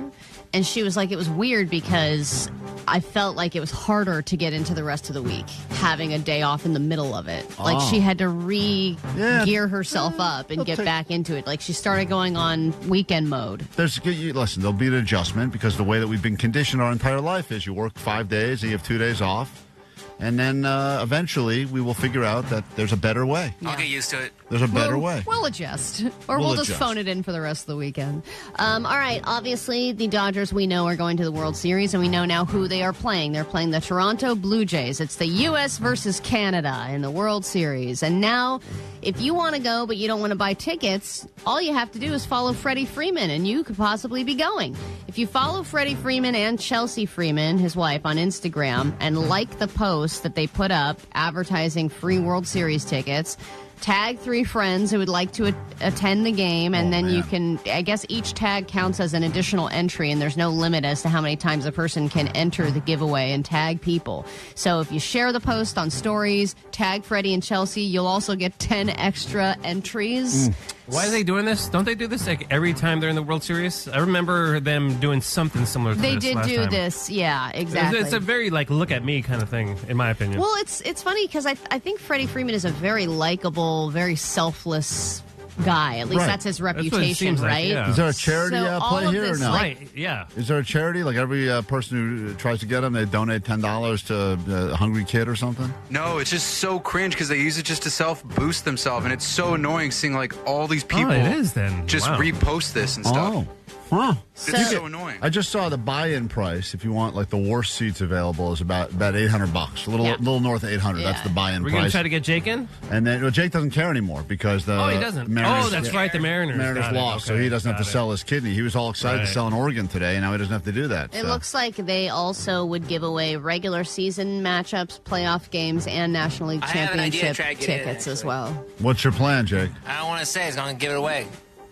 So your plan is you're going to do one of those guy sneaks into the World Series things? I'm not going to sneak in. I just got an idea how to score a cheap ticket. Good luck. Look forward to hearing it. If it works, why don't you How go to ahead and... score a cheap ticket? That seems impossible. Why don't you go I had a friend who went to 2 championship games for $80 a piece. What? Yeah. Oh, my God. What, he fly to Toronto? No. He, she went to 2 Dodgers games, like last second. Buying it the last That's second. your plan. You're going to go in after the third inning? That's part of the plan. I'm not giving any more away of my plan. Here's I Jake's don't think plan. last second ticket buying is going to work for the World Series. Also, not a secret. We all know about it. It's not a secret. Okay. It's a plan. Jake's going to wait until the third inning. He's going to buy seats. I think if Jake shows up as like a Make-A-Wish, Yeah. that's going to be his best mode. It's Right. like, I'm just here because this is my last wish before I'm dying. I'm terminal, and you got the dog in the backpack and all that stuff. I think then they would let you through. Especially with all that weight you lost. You look real sickly now. Yeah. And it's to your advantage. Yeah. All right. We have more turkey deals being released. I told you about the one at Aldi that will feed 10 people for $40. Now, Walmart is matching that, even though the price of everything's more expensive, especially they said the turkey flock this year is at its lowest. What? Yeah, because of more bird flu. I'm like, are we not done with bird flu? This is crazy. Figure it out. They want to suck you in with a 97-cent a pound butterball to get you in the door. That's the cheapest price for the turkey in 6 years. 2019 was the last time. Man. They offered that price. And they know that once you're in there, you're probably going to load up on other stuff. Or you can get that big-ass basket that feeds 10 people. Used to be $7 a person at Walmart. Now it's $4 a person. So now they're matching the Aldi price. And then you've got the Popeyes Cajun turkey deal. Now that just got announced. Here we go. And that comes totally pre-seasoned, pre-cooked turkey, and you get an 11 to 13-pound turkey for $55, which definitely is more than a Walmart Butterball turkey, but you got to do nothing. I've never... Defrost, heat, serve, take all the credit. I could understand why someone would think, maybe, I can't just serve Popeyes if people show up to my place for Thanksgiving. And I'm going to tell you right now, if that were the case, everyone would be thrilled. Oh, my God. No one cares. It would be the greatest surprise ever. Everyone just wants good turkey. I think people feel there's like an obligation to try to at least pretend to try to cook. And now there's so many stupid TikTok recipes. Everyone's like, I could figure out how to do this. And it's not going to be good. TikTok recipes are ruining Thanksgiving. Ruining. Because it's never going to turn out the way you want it Nope. to. And I've talked to my mom about this last year. I was like, Mom, just buy stuff pre-made. Stop trying. And then she's so stressed. People feel like but there's she's no like, love. that would be wrong. My mother would be rolling over in her grave. It's old school. Telling you, Popeyes. That's I'm like the future. rolling over because it'd be so delicious. Coming out of the grave to get a bite. Yeah. More like it. That didn't fit in. All week on KROQ. Win a trip to see No Doubt at Sphere Las Vegas. There's a reason why it's called World Famous, guys.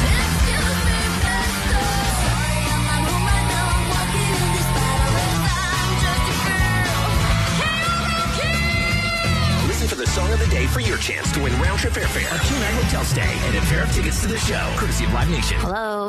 How crazy is that?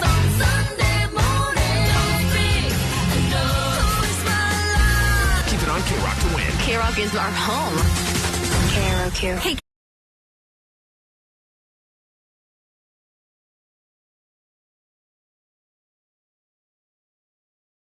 23andMe, maybe you've heard the big story. They've officially filed for bankruptcy after apparently having some data breaches. And if you've ever spit into a tube or swabbed the inside of your mouth and sent it to see what your DNA was, you perhaps now have your information available for sale for the highest bidder. And I know what you're thinking. Well, what are they going to do with it? They're going to learn a little bit about you. But now they can trace you to every single person that you've had any sort of relationship with. And for a while, it was all fun and games. What do I get my dad for Father's Day? I don't have a gift. He doesn't fish. Oh, I'll just get him a 23andMe test, and he can figure out that he's, part German and part Bulgarian or whatever, and then he's going to have a great party. And that was the way they sold it at the beginning is, you learn about your heritage. And then all of a sudden, you get to embrace a whole side of you didn't even realize you had. Well, yeah, and sometimes it it brings old family members back together again, and sometimes it solves murders, because that's how they solved the Golden State Killer case. Yeah, then that was the kind of the trend of the 23andMe, is that people started learning. It was originally going to be all fun, like, oh, I'm Italian, great, let's all come over and have meatballs and celebrate. I am Italian. And then it became 48%. Murders were being solved, weird missing persons cases were being solved, and then also people were learning some bad things like, hey, my long-lost brother is a murderer. Or even worse, this person that I was dating, that I thought that, it turns out our parents or our grandparents were related, which means that we are indirectly or kind of directly related, and so I'm in an incestuous relationship. Yeah, or my family history is like, oh, back in the day we were all slave owners on a plantation, and you're like, oh my God, I don't want to think about that part of my family history. You want to learn good things. You don't want to find out about bad things. Exactly. And that's the gamble that was the 23andMe. So I want to hear the stories, the things you learned about that you were not expecting to find out. 800-520-1067. What was the biggest 23andMe mystery? That it all started by you just swabbing your mouth and sending it in the mail.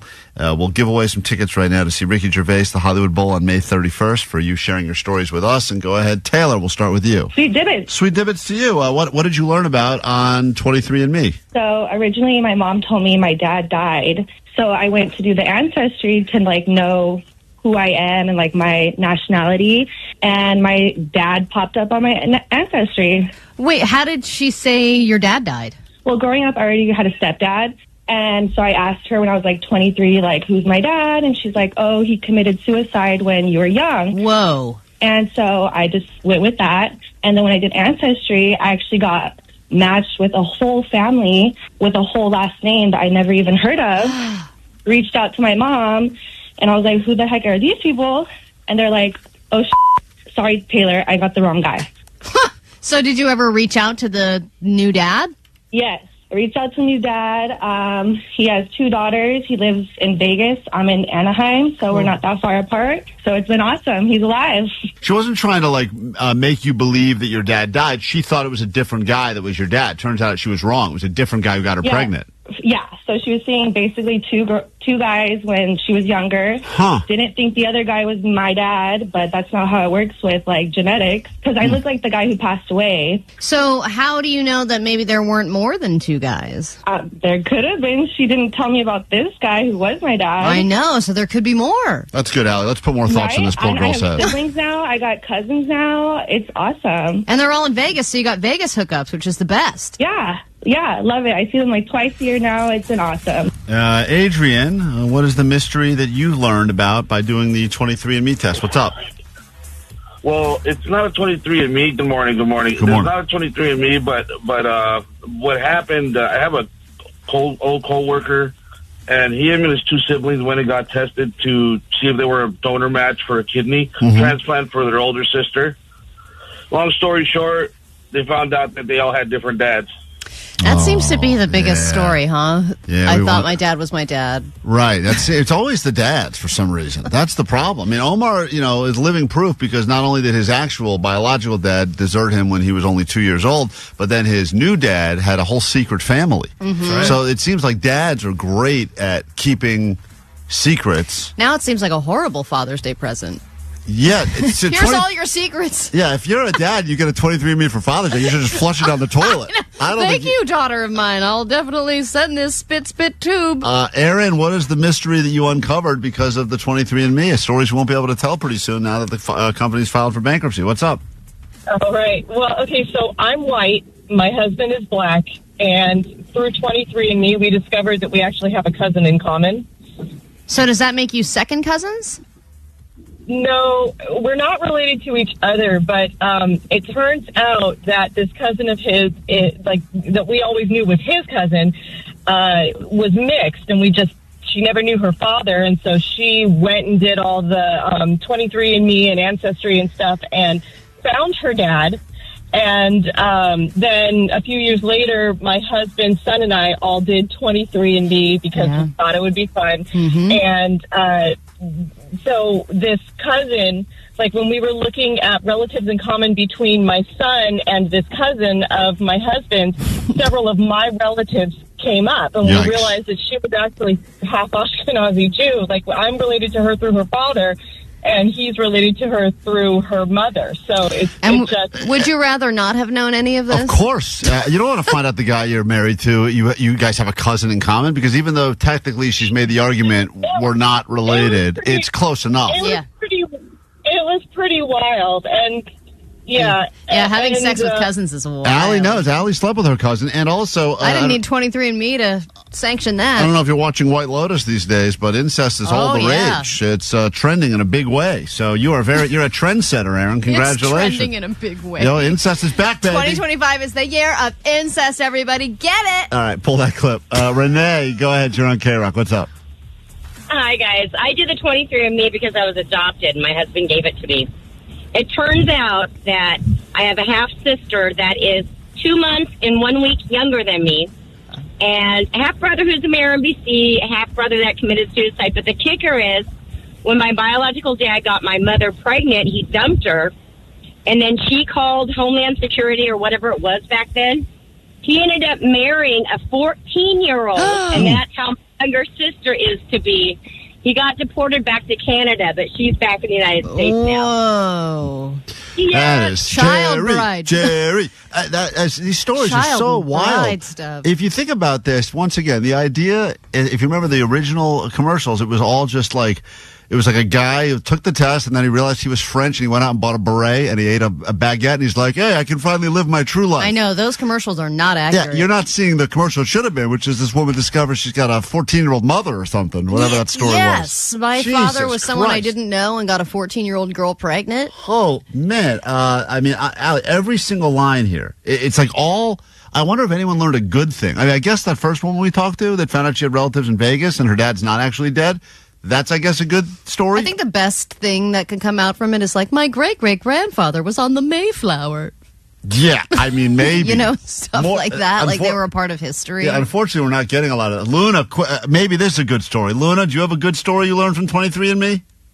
Yeah, well, we learned about it through my cousin, and he got in touch with a half-sibling. He told his, who was about my brother's age. My brother is like 35, and at that time, she was maybe like 27.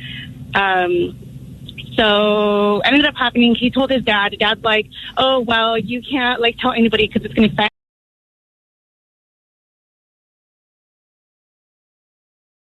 KROQ, Klein Alley Show. I hate to have to stop down the show to address something, but I think we must address it because it is, it's gotten to a point now where for us to avoid it any longer would be irresponsible. Egregious? Egregious, I think, would probably be the right word to use if we hire that old lawyer.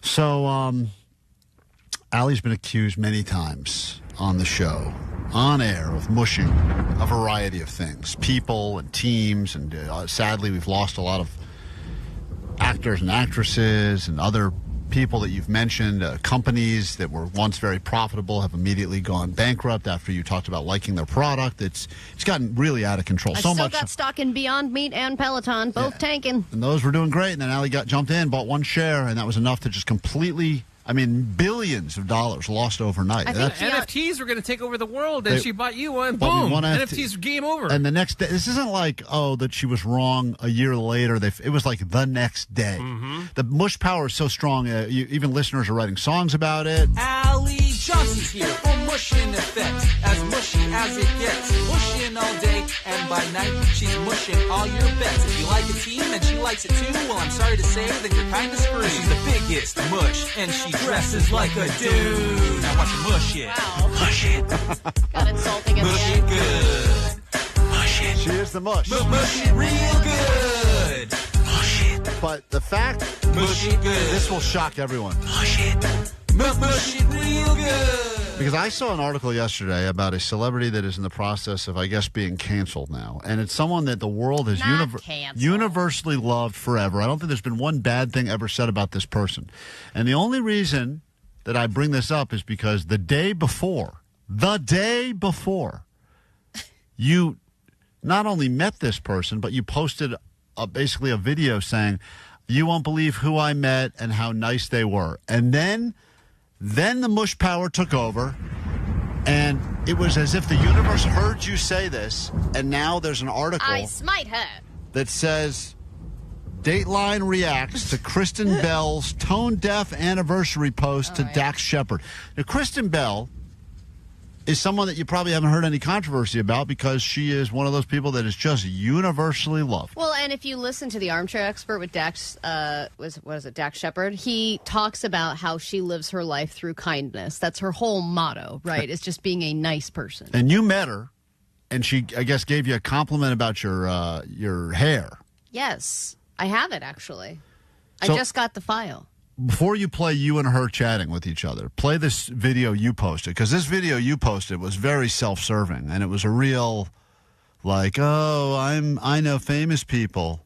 No, it wasn't. I know famous people. Play this. I never post crap like that. Play this video of you, because this is hold on, after do we have it? she gave you a comment. We got to reverse the mush here. I mean, I feel so bad for this woman just living her life, and Allie had to mush her like this. Chance to meet and chat with Kristen Bell about Nobody Wants This Season 2. Great, by the way. Kristen Bell complimented me on my hair. She said, your hair is... And I died inside, and I said, that is the compliment of my life. Thank you. And then she seemed a little weirded out by that response, and we made awkward eye contact for a few seconds. So, pretty sure I made it more awkward than it needed to be, but... Who gives a shit? I just got a compliment on my hair from one of the people who has the best hair in Southern California, if not the world. So, I'm going to enjoy this scramble. And then I ate eggs. Right. And you had a moment where you were feeling great about yourself because you received a compliment from a woman that you believe has great hair. I don't even take compliments well or get compliments hardly ever. So the fact that I got a compliment from somebody that I truly admire, not only for her creative endeavors in her career, but for her hair by itself, was very flattering. What was her compliment? I still haven't heard the compliment. Well, what I did have she... the compliment now. Oh, you do? Oh, perfect. I do. And there are, by the way, some theories already, because after you posted that video, there's a few people that have suggested perhaps she was complimenting you on your impressive mound of pubic hair that you've talked about. I did choose to have that covered. Oh, she didn't see in that. The interview, Was she specific as to which hair she was complimenting? Because maybe she heard, like, Well, why don't you be the judge? Okay, this is Allie meeting Kristen Bell. Hi, Kristen. I'm Allie. Nice to meet you. Yeah, your let's hair go is ahead and roll, please. on Allie, point you can today. say your name, your outlet. You Made can my life. It's wonderful. Thank you. It's Thank really you very wonderful. much. Oh, sit back. Yes. And then they were telling me to sit back because Wait, I was what? hunched over. I couldn't hear anything. Okay, there's a lot of over-talking because they're What are getting you talking? everything There was- ready. Oh She's my. talking. There was no compliment there whatsoever. Yes, there was. You can hear her saying, let's- your hair is on point today. Listen for I it. heard giant bush. Hi, Kristen. I'm Allie. Nice to meet you. Yeah, your Let's hair go is ahead and roll, please. on Allie, you point can say today. your name and your outlet. You Made can my life. It's wonderful. Thank you. It's Thank you really very wonderful. much. It's wonderful. It's really wonderful. Wow. That sound, by the way, wonderful is one of those, like, come on. All right. Is the point just to bash me? No, it's not. But I want to point out that... Why don't you bash me for the mushing rather than the actual compliment itself? So Allie because gets- the actual compliment did happen. Allie meets Kristen Bell. She didn't have to say anything. Kristen Bell says, Allie, you got great No, but hair. this is what the celebrities do to put you at Yeah, ease. no, she's you not know like what I mean? that, Omar. She's different. You know when people come in here to promote some crap and we say, hey, we saw you... Nobody has ever said I like your hair. Allie, how often do we get some guests in here? We're like, you see this new show? Yeah, we say, hey, that show you're in is great. Really love it. She didn't say I love your show. She said I love your hair. Well, she's not that good of an actress. Okay, Can't pull yes, that she off. is. So she compliments Allie on her hair. And then Allie puts this video up saying, you won't believe it, I just had an amazing moment. I met Kristen Bell, and she complimented me on my hair. Yes. And then this arrives in this story. Dateline reacts to Kristen Bell's tone-deaf anniversary post to Dax Shepard. This Kristen is Bell also BS. posted a this whole photo thing. on Instagram celebrating her 12th wedding anniversary with Dax. And in the caption, she wrote, happy 12th anniversary to the man who once said to me, quote, I would never kill you. A lot of men have killed their wives at a certain point. Even though I'm heavily incentivized to kill you, I never would. And then she put a heart. Mm-hmm. The timing of the post drew particular scrutiny because October is Domestic Violence Awareness Month, and critics felt the joke trivialized domestic violence. I mean, come on, guys. And then a bunch of reactions on social media where people basically said, oh, I didn't think it was possible to not like Kristen Bell, but now I can't possibly stand by her. And she also likes some weirdo's hair this week. No, that's not what it says in the article. Following the backlash, Bell restricted comments on the post. Her team did not immediately respond to media requests for comments. They married in 2013, whatever. So I just find it so, Allie, even you have got to understand for a moment the odds that someone that is uncancelable, like a Kristen Bell. I mean, she's not being canceled. She hasn't apologized or she's anything. not Are you being. going to jinx her again? All right, fine. She's fine. Everything's Jesus, fine. lady. All right. Kristen Bell, I'm sorry that we Sorry. brought this into your life. You were living a great life. Things were good. Things are good. And then you met Allie, complimented her hair, and the rest of it's all downhill now. There was nothing wrong with what you said whatsoever. No, you're saying there's nothing wrong with what she posted. No, I don't think there's anything wrong with what she posted. It had humor. It was a joke about her, something that Dax said to her after 12 years of marriage. But it's once just again- a funny And little... no one knows that about this month. It's No, Halloween month. exactly. Yeah, they picked People a bad... are looking for stuff to pick apart people that are likable. But I'm saying, don't you find it a little bit coincidental that she's someone that historically I couldn't find one other. I looked to see in all of her years of being famous, has there ever been a time when she was involved in any controversy at all, ever? Zero. The lightning moment happened right here. Hi, Kristen. I'm Allie. Nice to meet you. Let's go ahead and come up with a statement now for your PR immediately. You've just met Allie. Start getting it ready. Life's about to get bad. All right, I hope sorry. I hope she can turn this around. I really do. We're rooting for you in this one. All right, 21 Pilots tickets, the final pair. We have them. We give them to you after this song, and hopefully you've been paying attention to today's show. Some ups, some downs, some controversy. And if you can answer 3 questions in a row about things that happened since about 6:30 a.m. this morning, well, you get to join us at a private 21 Pilots show tomorrow.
K-Rock, we are a Klein Alley show. Yo, Allie, hey, when you were interviewing Kristen Bell and she gave you a compliment on your hair, are you sure she was talking about the hair on your head and not your gigantic bush down in your trow? How about that? You ever think of that?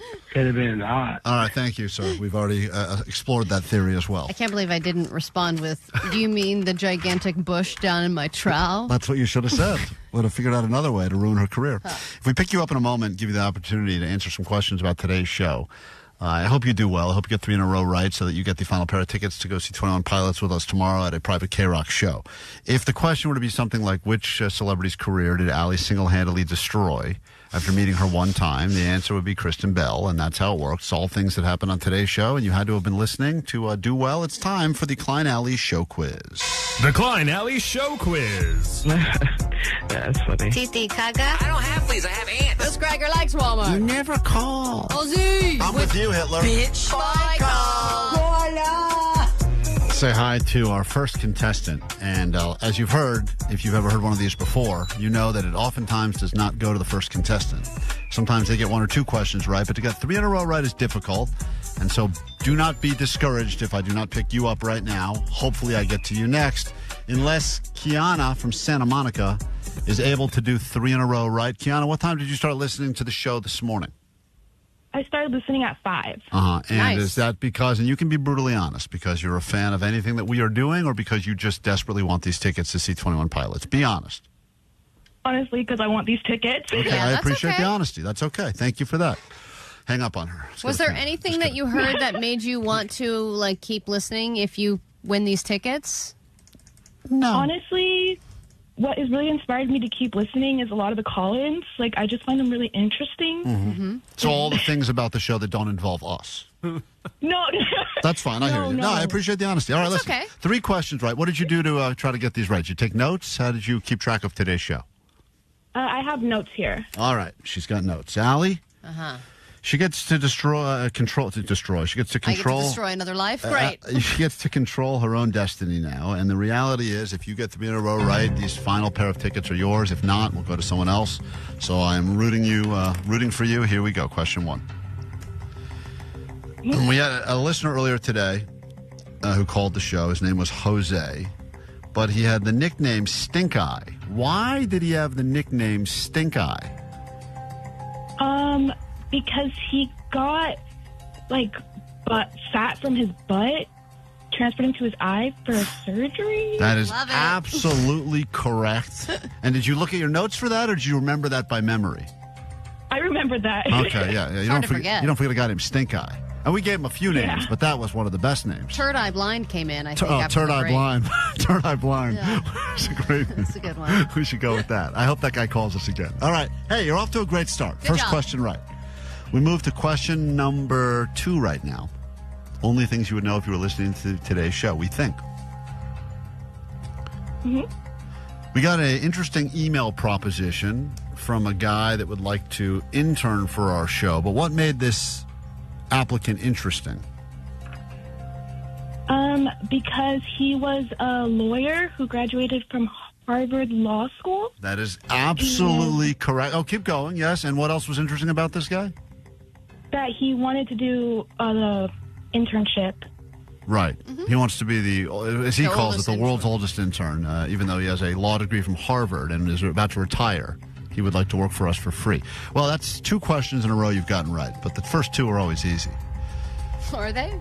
Sometimes they are. We went over a list of songs earlier this morning, and we claimed that, we didn't claim, we read you a list, but the list claims that this song is the most impactful song still today from the 1990s. And then we played some of that song. We went through a lot of songs, but which song was number 1 on the list? Smells Like Teen Spirit by Nirvana. That is absolutely incorrect. What? Nope. I'm sorry, you're right. I knew it. Hey, congratulations. Good news for you. You are going to join us tomorrow. You have the final pair of tickets to see 21 Pilots at the private KROQ show. Thank you so much. Are you shaking and or crying or both? I'm shaking. I'm definitely shaking. Wonderful. Congratulations, We'll see the you. last pair. Thanks for listening. I'm sure you'll never listen again, but at least it was worth it. You got yourself some tickets. It's and nice knowing you. Nice knowing you, and we'll part as friends, and we'll see you tomorrow night at the show, all right? See you tomorrow. Thank All right, you. there she is. Takeaways from today's show, and we will officially get out of here, turn things over to Sluggo, and give you another reminder as to when you can win that trip to Vegas to see No Doubt at the Sphere. All coming up in 2 minutes right here on KROQ.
Penis vagina.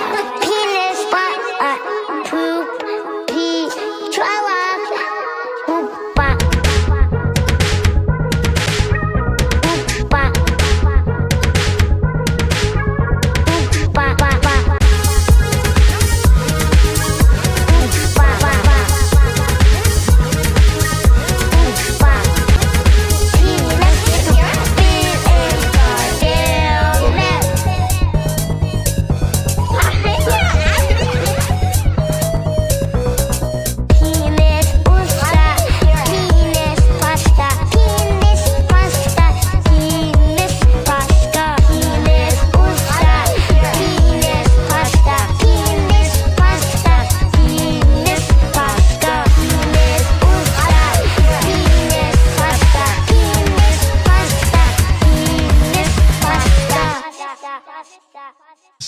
Today, later on, for No Doubt.